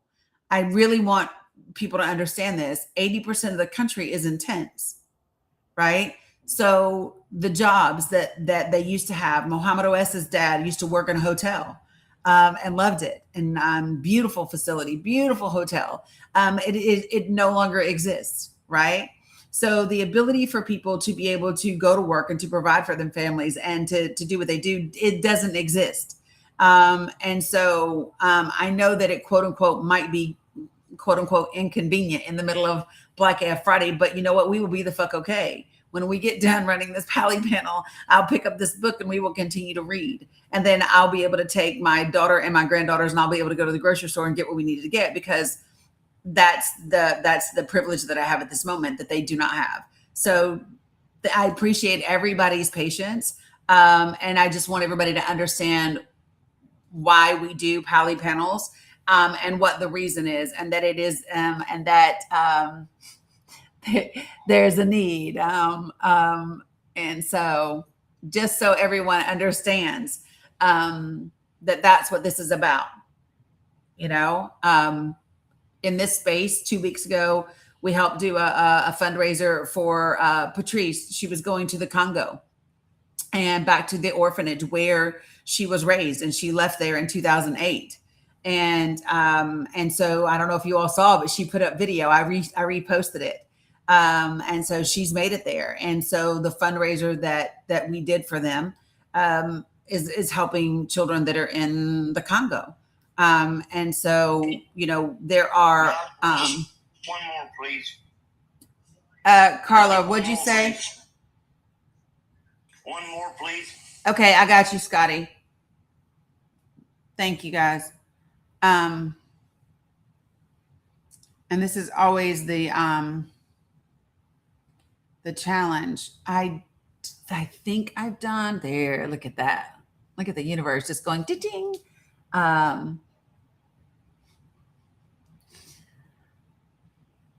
Wadmi. Keep Halak, sister. Keep Halak. Can I مرحبا. اهلين مين بيحكي؟ AJ عبد الجبار معك. هلا. يا هلا. Hey, Money, did you come to help the Gaza Strip? No, I'm in a different state, right? So I'm in a different timing. Got you. I popped in because I got shares. I didn't know it was the Patty panel right now. So actually Hey, it's Money. Hey, Welcome. we are rounding out the panel. It's been pretty extensive. But hey, Money, if you could do me a favor and take a peek at the request to see if there's anybody that that we know that we missed. Yeah, baby. I got you. You got the whole Gaza Strip in the request. I know. Girl, I know. Okay, you can get one. And we handled, I'm not sure if the Abu Tafiq, I don't know if that's the real one or the fake one. Let me see if I can find him. Also, I have a dear friend who helps me Okay. on my life Ask Dominic to to get it for figure you, out who's please. who. His name is Hatem. If you could include him in the future, Hatem is a good boy. Oh, I His know parents him. have been little. We know him, by the way. He just got here. Good. Yeah, I know him. I was like, I know him. I know that name. Yep, I know that. I know you him. do. Thank you, A Money. No problem, AJ, brother. Okay. I'm trying to see Abu Tawfiq. You know what I hate about this? When you try to accept someone and it goes to accept someone else. Yes, girl. I know. It did that to me earlier. And I was like, oh, Let me shit. see. So, yeah. So this is the one that I wanted to see if he... Don't gift him, y'all. Wait just a second. I want to make sure that he's the real one. And then the gift. Wait, don't gift him, y'all. Wait. Salam alaikum. There he goes. That's the right one. That's the right one. Okay. Yay. Okay. There Let you me go. just add. This is how I know. Because somebody was trying to pretend to be him before. And so, hey, Money, they had me super emotional today. I don't know why. I'm going to blame it on the full moon that's coming. It's the kids. Yeah, they had me super emotional today. Yeah, me too. Super emotional today. I'm just. Yeah, me too. Super emotional today. Salam alaikum, Abu Tawfiq. Yeah, you too, Jay Bird. Yeah. It's a lot. Okay, so A Money, tell me again, marhabak is what? Marhabak. What am I saying? I'm saying hi, right? Marhaba. Marhaba. Yes, you're saying hi. Marhaba. Somebody just gave me flowers. Did they? I love that they gave you Because flowers. I was Glinda. Because you were Glinda. I love that. Will you cut it open for her? She don't like that flavor. I just picked It's out okay. 3 different flavors. Well, why don't you? If you pull the pack out, let her pick one, baby. So please don't gift it, AJ. Please don't gift it. Marhaba. شو بدك تخبري? I asked her what she want to say. Oh, Wadmi speaks English. Oh, good. Yeah, Wadmi speaks English. Yeah, so we're gonna do. So listen, there's a military VA payday that's happening on the 30th, I think. And so we can do a live that day. We can do a Pally panel that day, A Money, if you can let them know. We can do a Pally panel on the 30th on VA payday. There were folks that just didn't get paid today, and there were folks that did. Here, I'll cut it open for her. Oh, that's for you. There's a time factor. Hey, Money, there's a time factor. We might have to tell them the 29th for that 30th. Oh, they always know. When I tell them Tuesday, they tend to get it. AJ's new here. He don't know. We know AJ. Oh yeah, listen, they rock it. They rock it. Listen, we've been doing this for. Can you believe A Money? It's been almost a year now. Wow. God bless you all. It's been almost a year. We met A Money and DJK and folks almost a year ago. Okay, wait. So can we do one more, folks? And if I need to recharge, I can myself and do it. Yeah, we got it. Let bring him up. Yeah, hey, Money, do you see? I got him. Abu Malik. And if you can speak about the links in your bio. Yes. Yep. I did earlier and I'll do it again. You won. Yay. Good job. Good job, sissy. Really cute. So listen, folks, I said this before. In my link tree, there's an entire section and it says Palestinian support links. Those are folks that thank you, Raja. Those are folks that I know personally. They have links in there, and they also, most of these guys, even if their links are not in my link tree, many of them have links in their own profiles. So if you're on TikTok and you click somebody's face, if they have a direct link, I promise you it is in the about section for them. Okay, just so you know. Okay. Great job, Danikins. Great job. سلام داني كيف حالك؟ الحمد لله مليك كيف حالك؟ الحمد لله الحمد لله. How are the kids? How are the kids? كيف أولادك بتحكي لك؟ أبو مليك كيف أولادك؟ فضل رب العالمين وفضل داني الحمد لله رب العالمين.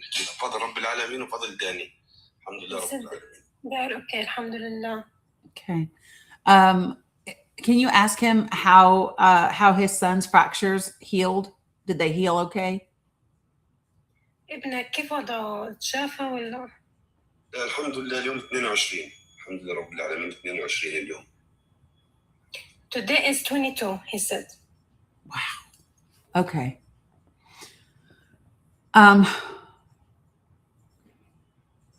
Yeah. Samuel will be my last one, guys, for today. Here, Mila, did you want this, baby, or no? No? Okay. I want to say this to folks so that you hear me. There is no atrocities Olympics. At least definitely not for me in my world and the way that I see things.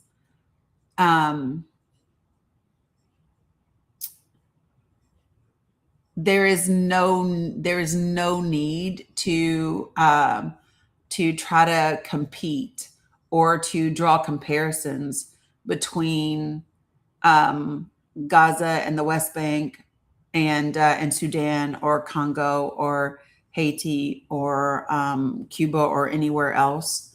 From my experience of those communities, and I've experienced more of the Pali community than everywhere else, but my experience of all of those communities is that they share in the desire of liberation and help for all of them. That's been my experience of them. And that they would not want you pitting one against the other in any way, shape, or form. And what we know for sure, Mo, I still need to send you direct as well. I need to send you direct. So, and I forgot until just now, but I've got a okay. She got a lot reminder. on her plate, but she's good for it, period. I am good. Like, it might take me a minute, money, but it don't matter. She's gonna get it done. Okay, she's gonna get it done. That's all. Yeah, that's all that matters. I have 75 to send to Mo, and then somebody sent me some money today for me to divvy up amongst some folks that we know need either medication or baby formula. So I'll do that later on. I'm really upset today. Whoa. You're upset too much today. I was doing, it's so like, it's crazy to think. So money, part of me is like, God, I love them. And I'm so glad that I've known them for a year. And then there's another part of me that goes, why the fuck am I still doing this? a year later. Like, why the fuck do people still need coins on TikTok to eat? Why the fuck is there still a G side a year later? Like, you know what I mean? Like, that's the, ugh, this should not be a thing. It shouldn't. It really shouldn't. Genocide is not, we should not let the world normalize the genocide of the Palestinian people. That's the bottom line. Thank you, Dani. Yeah, I know, Angela. I know. Yeah, Roger will be mad in a minute. He'll say, who's making Dani cry? And it's not that. Dani, can we bring up one more? Yeah. And I'll try to get from my other account. Yeah. Let me see what I have. And if I need to. Let me see what you have. I'll go get my other phone and I'll get her. Hold on. I don't know if I got to her last night on my panel. I don't remember. Okay, no worries. We're going to do another one, A-Money, on Tuesday. Do y'all write who Anwar request or tag me? I don't see the request. Oh, I thought I brought Anwar. I thought I don't remember. Hold on. I thought Are you guys familiar with the Albanian resistance move with the hands? I just did it with my friends. What do you do with your friends? The Albanian resistance move when they do it with their hands. Yeah. I see it like this. Yeah, like that, exactly. Like a falcon. They have a falcon sign, and then they do it with their hands. Beautiful. Yeah. I love that. Me. I can't find you, girl. This one, right? A-Money? Oh, she's here. Okay. Yeah. I brought her up. Okay.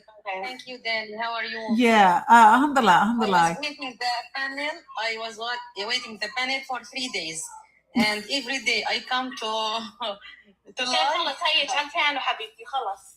طيب يا إيماني بس بدي أحكي لها. She want to let you know she's been waiting for this. Okay. I know, and that's why I've been putting the sticker up saying we were going to do it on Friday. And they see it, and she's like, I've been waiting for 3 days. I know, and I'm like, I know you have because I put the sticker up so that people would know. But the thing is like, and there's so many of them. I know. Yeah. بحكي لها كنت بقى منشن إيماني وببعث لها دي إنه بليز احكي لداني إني أنا على الجسم على الطلبات على الريكوست. Raja. Yeah. He's talking about, Raja just had the nerve to say girls love to chat. Right. That's what he just said.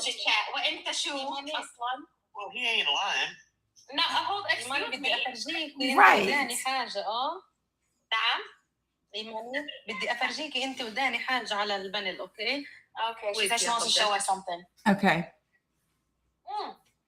Scotty, first of all, I barely talk on my panel, okay? Because you men take over late at night, okay? Dani. I'm gonna drop. Oh, that's beautiful. People are gifting me. I don't want any gifts, please. I don't think they're gifting you. They're following you. Those 2 points are follows. Dani. Yes. Okay. You embroidery? Mm-hmm. Yes. Beautiful. That's beautiful. Yes, I make this. Please don't get Scotty. It's gorgeous. I think Scotty, you too, yours are follows as well. Probably. She has the whole Gaza Strip in her request. I sure do. And they will follow you when they see you gifting. Yes. And let me just say this, just so that everybody hears me when I say this.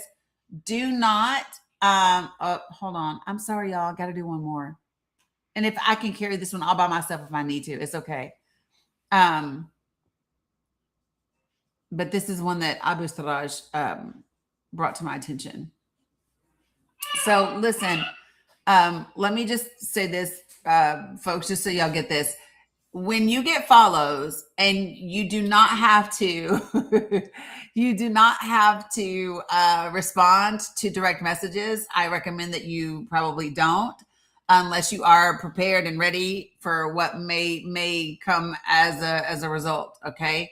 Just so everyone is clear. Appreciate you, Blessed and Grateful, and Leah and Kat. I also give y'all permission to block them if they become too much. I'm just, as a Palestinian, I'm giving y'all permission to block whoever's in your DMs, and if they keep hassling you, block them. If A-Money says that, it's true. Yeah, she knows this. It's been a lot. Okay. So here's what I want to do. If we can, okay. So today is Black AF Friday, A Money. Black as fuck. Period. Black as fuck Fridays. And so we are, I've been reading Michael Harriot's book, and so I'm waiting on y'all to finish. Y'all, my folks are fucking amazing. I love this community. Hey, Money, I found something. I sent a link to you, Dani. Mm-hmm. Shadden, you know that lady Shadden who gives us all kinds of great news?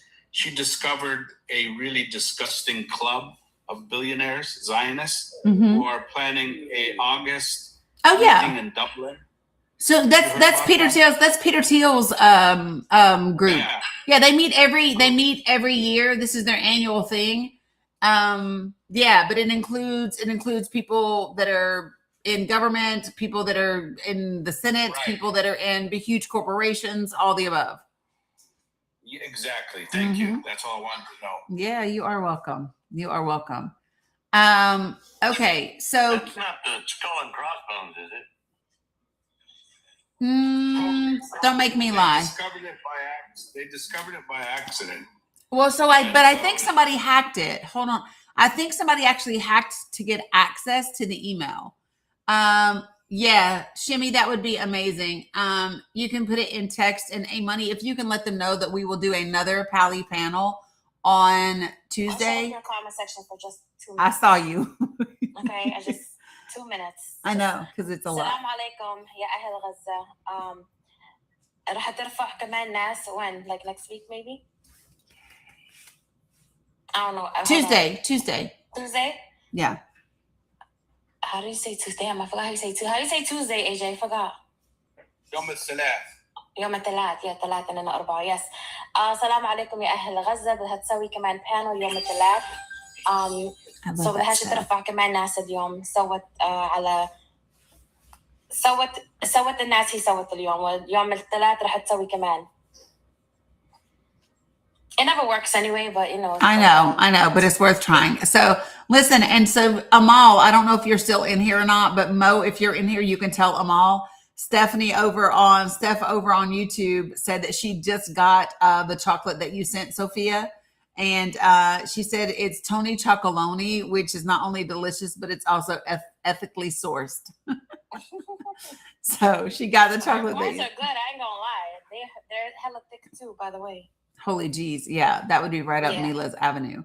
Yeah, it'll take you a while to finish eating them, but like, yeah. Yeah. 100%. Okay, so I'm going to let this calm down, and I'm going to pick up with the reading. So, A Money, we have been reading Michael Harriot's book, Black AF History. And we started last Friday, and we are in chapter 2. And so I'm going to finish chapter 2 before I take my daughter to the DMV. So that's what I'm going to do. Okay, everybody ready? But you said that you had something to share, A Money, or no? No, but I'm going to drop from here. Can you bring me up from here? Yeah. Your other device, I guess. Yeah. Could you please tell her about the baptism thing? Thank you. Church? Could you explain that to her real quick? Yeah. So, A Money, when we were just reading this, right? Chapter 2, if you guys haven't read this book, chapter 2 is incredible because it talks about, like, in order to understand like the actual start of slavery, it actually started with the Catholic Church. And so it talks about how there were basically, you had the Portuguese and the Spaniards, and they were both trying to kind of figure out, well, how do we pay the Catholic Church back? How do we pay what we need to pay, and so that we can maintain our independence and our power? And so they were trying to get, because they believed that there was gold down here in Africa. They were trying to get down there for this gold. And they sent these explorers down, blah, blah, blah, blah, blah. And eventually they ran into an undressed and unclothed African. And so, of course, they did what comes naturally to white Europeans, apparently. They kidnapped him. And And they brought him back, and the other African that was already a slave, right? Love, you're into Galbi, Raja, into Galbi. He said I put my phone up to charge it and hung up. I came back to check on you. You're not crying. We'll talk to you later. I'm glad. Right. But anyway, and so here's what happened, A Money. So when they went, they kidnapped the one African dude. They bring him back, and the African slave that is already enslaved by the other dude says, he asked him, "Hey, can you tell them how to get to the gold?" And he's like, "Dude, I don't know how to get to no gold, or I wouldn't be running around naked on a camel, right?" But they ask him, what is this beast? What is this big beast in the ocean that is keeping the explorers from coming home? And the African guy laughed and was like, "Bro, it's not no damn gremlin. It's the wind, right? It's the wind." And so they learned how to chart the trade winds. Right, Hazel-eyed girl, the wind. And they learned how to chart the trade winds as a result of the African that they kidnapped. Okay. So they go back. They've now learned, and they've now figured out the monster wind, exactly the action, how to navigate the waters. And so when they get down there, the first thing that happens is they think they kidnapped some black folk. The first time they thought they was gonna kidnap some Africans, they got what Michael Harriet calls an African can of whoop ass, right? But they actually had kidnapped like the chief and a couple of other people. So they thought when they brought the chief back, they could use the chief and barter the chief to be able to find out like where's the gold, right? And what they found out instead is that when they brought the chief back, they were willing to get not only like some gold dust and some seal pelts and whatever, but they brought out 10 other people for them to choose from. Dominic, can you let your mom know that I'm finishing up, please? They brought out 10 people to choose from in exchange for the chief. So in order to, can you let your mom know? Yeah, just tell her I'm finishing up and then I'm going to take her. So they let them choose from the people, right? But just in exchange for the chief that they already kidnapped. And that's why they like to tell us, that it's that we sold ourselves into whatever, but they forget that it was actually to get the chief back. So anyway, so once they figure this out, they run into some issues. One dude jets. There was 2 explorers. One dude jets. He goes back home. The other dude just like stays. And so, but when he gets back, what he has found is that their bounty from their expedition has made them a shit ton of money. And the second explorer is like, "How the hell did you get somebody to pay you all this money for seal pelts, right?" Like, and then this is when he finds out, "Oh no, I sold the people, not the seal pelts. Like I did sell seal pelts, but they were willing to pay for the people." And so this is the beginning of this is the first time that we're starting to get into the human trafficking. But here was the problem, is they did not think that the Catholic Church would be okay with this as a revenue stream.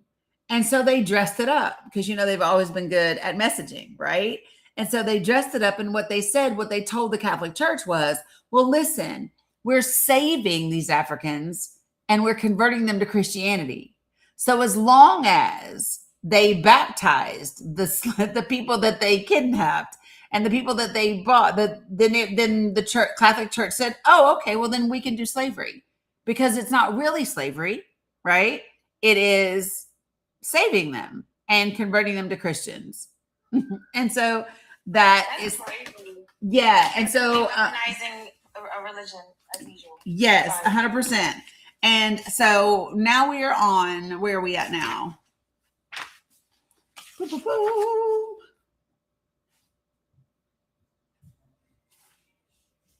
Okay, so so this is the part where they ransom the chief back to the Africans, blah, blah, blah, blah, blah. Yes, baby. Okay, great. Okay, so saving them from themselves and converting them to a religion they didn't want. Yes, baby girl. Yes. Okay. She said, okay, hey, money. Mila just came over and said, can Bella have her phone or nah? Not or nah. That's me. Can Bella have her phone or nah? Can Bella have her phone or not? Or not. That was so funny. Before you continue real quick, I have to tell you what happened the other night when you told us to go watch Bad Faith. Bad Faith. You watched something else. So I watched Blind Faith, and I'm watching this movie, and I'm like, why would Dani make us watch this before this? And I'm like, I see maybe why she could have told us to watch this. I come in your chat that day, and somebody was like, I found a movie about this and this. I don't think it's the right one. I said, no, that is the right one. I know why she chose it.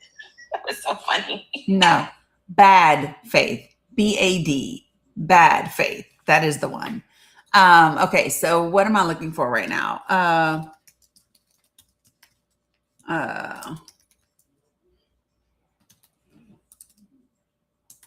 Okay, so let me see.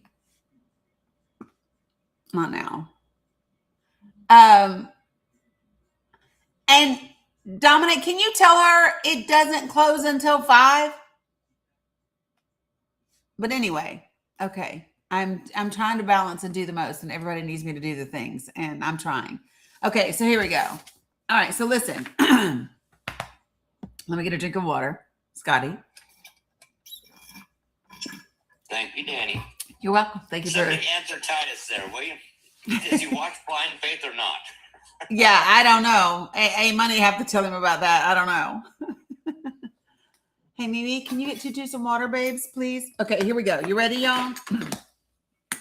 All right, so we have now gotten permission from the church to engage in human trafficking and the enslavement of Africans, but only because we are saving them and converting them to Christianity. Yes.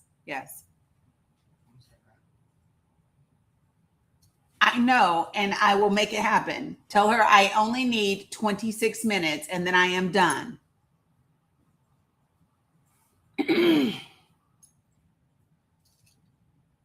All right, here we go.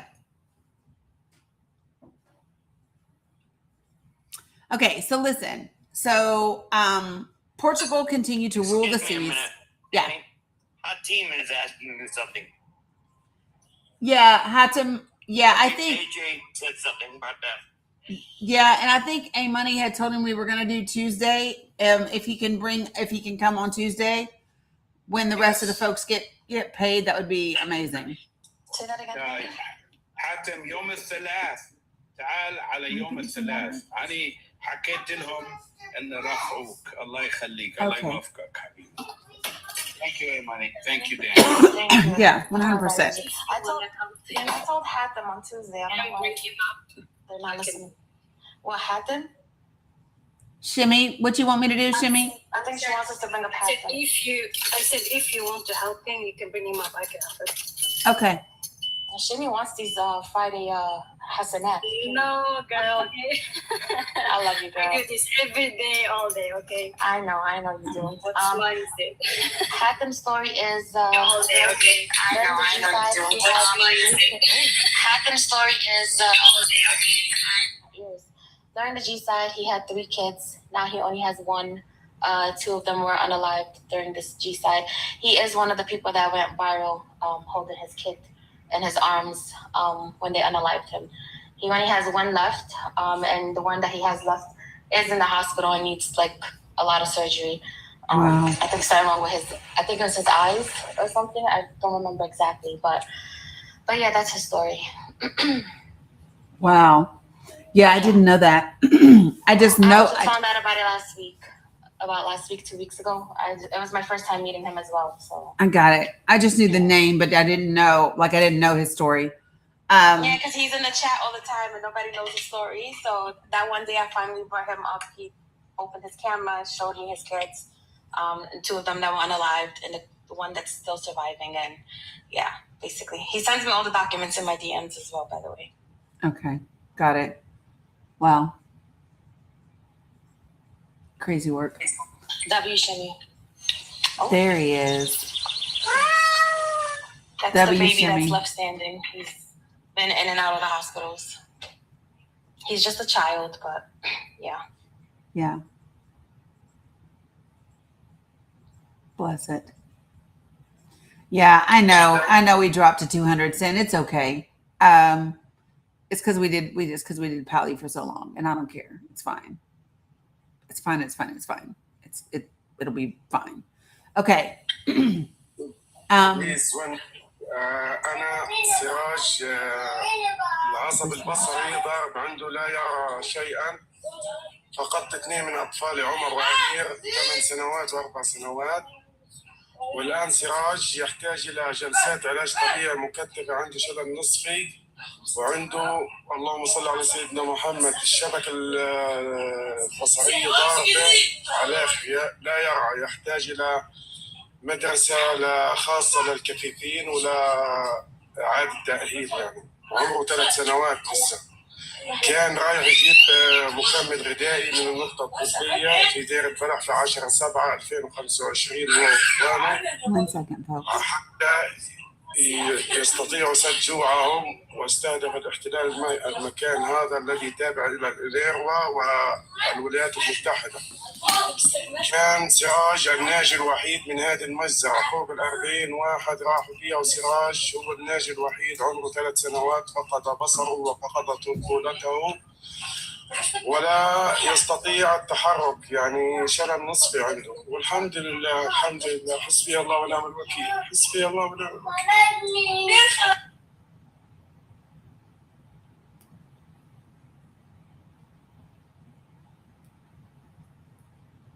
I got the end of that. I don't even need a translation for the end.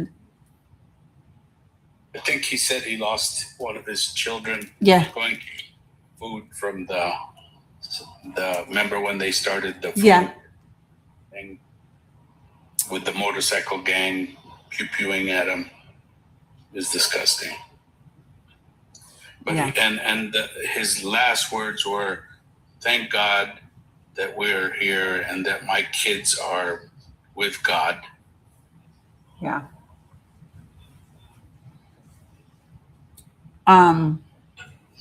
No crying. You can have Raja after all of us. Girl, listen. No crying. It's hard, Bunny. It's hard. Oh, yeah.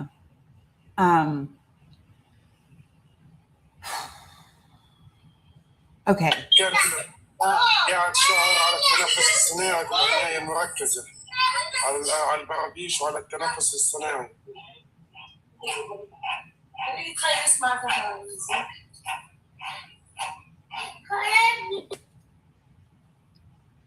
Yeah.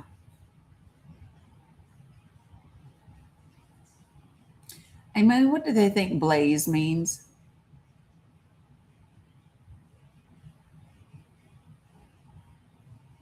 I don't know what Danny Blaze means. Everybody keep typing that. Danny Blaze. I don't know what that means. It's a Google Translate. I don't know either. Girl, I don't know. It means Danny Blaze. Is that what it means? That's my guess.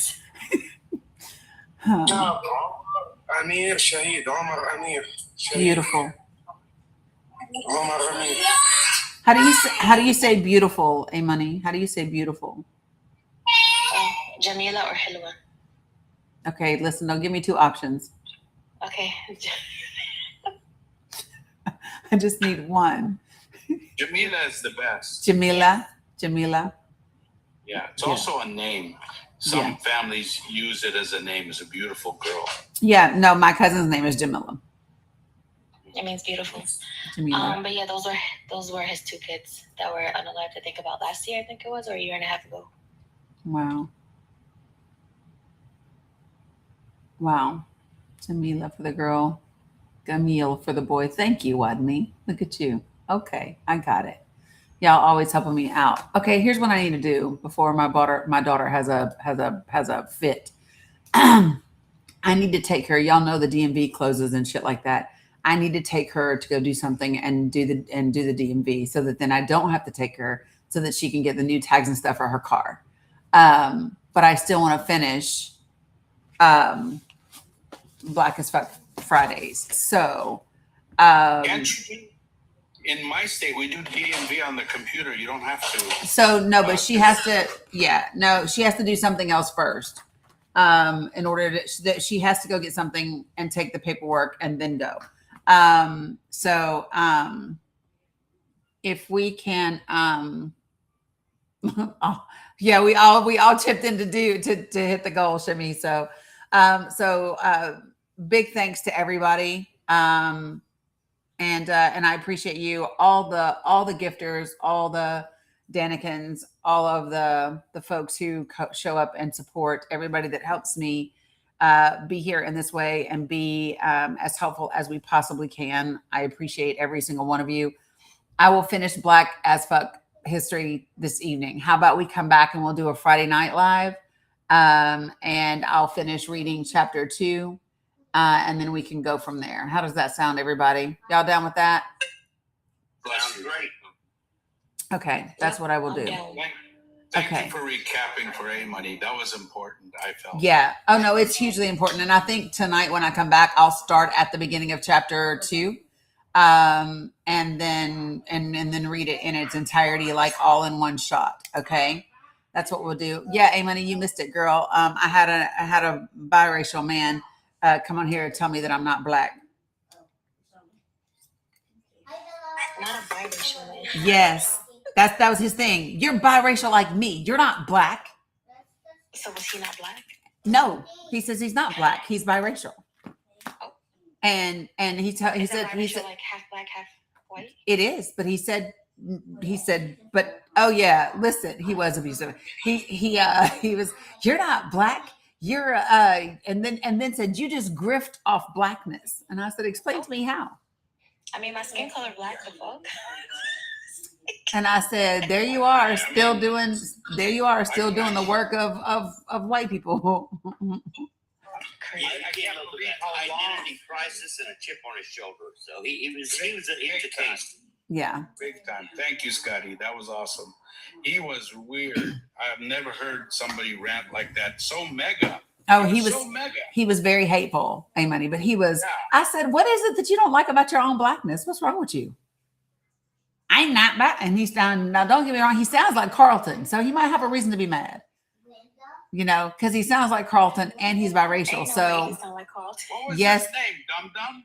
Was it Dum Dun dun dun dun dun dun dun. Oh, Yeah. that's the one that comes to my life. He is so dumb. Yes, girl. Yeah. So, but I mean, he might have a reason to be. He did. Y'all know I'm not lying. He sounded like Carlton. Did he not? Yes. I know what you're talking about. And so that's why he struggles, because not only is he light and bright, but his ass sounds like Carlton. So that's why you have issues. I don't sound like that. So yeah, bruh. Anyway, okay. Love y'all, mean it. I will come back later on tonight. We will read chapter 2. Oh, what? He was comparing himself to Urkel. I cannot. Okay, so and somebody said what time? Truth is, I don't know. I'm gonna take her to do this DMV stuff. Maybe let's shoot for like 7:00 ish. Okay, let's shoot for that. And we'll go from there. So yeah. And just so y'all know, I don't give a fuck what nobody says. I know who I am. Okay. And colorism sucks. And it's a tool of white enslavers. So if you are a Black person perpetuating colorism, you suck. Can I say Uncle Tom? Is that acceptable or is that rude? Yeah, I don't know that I would say. What I would say is that I would just call his ass Stephen from Django. That's what I call them all. So wow. Okay. Thank you. Yeah, you're welcome. All right, love y'all, mean it. I will see you later. Okay, take care. Bye. All right, folks. Same here. Okay.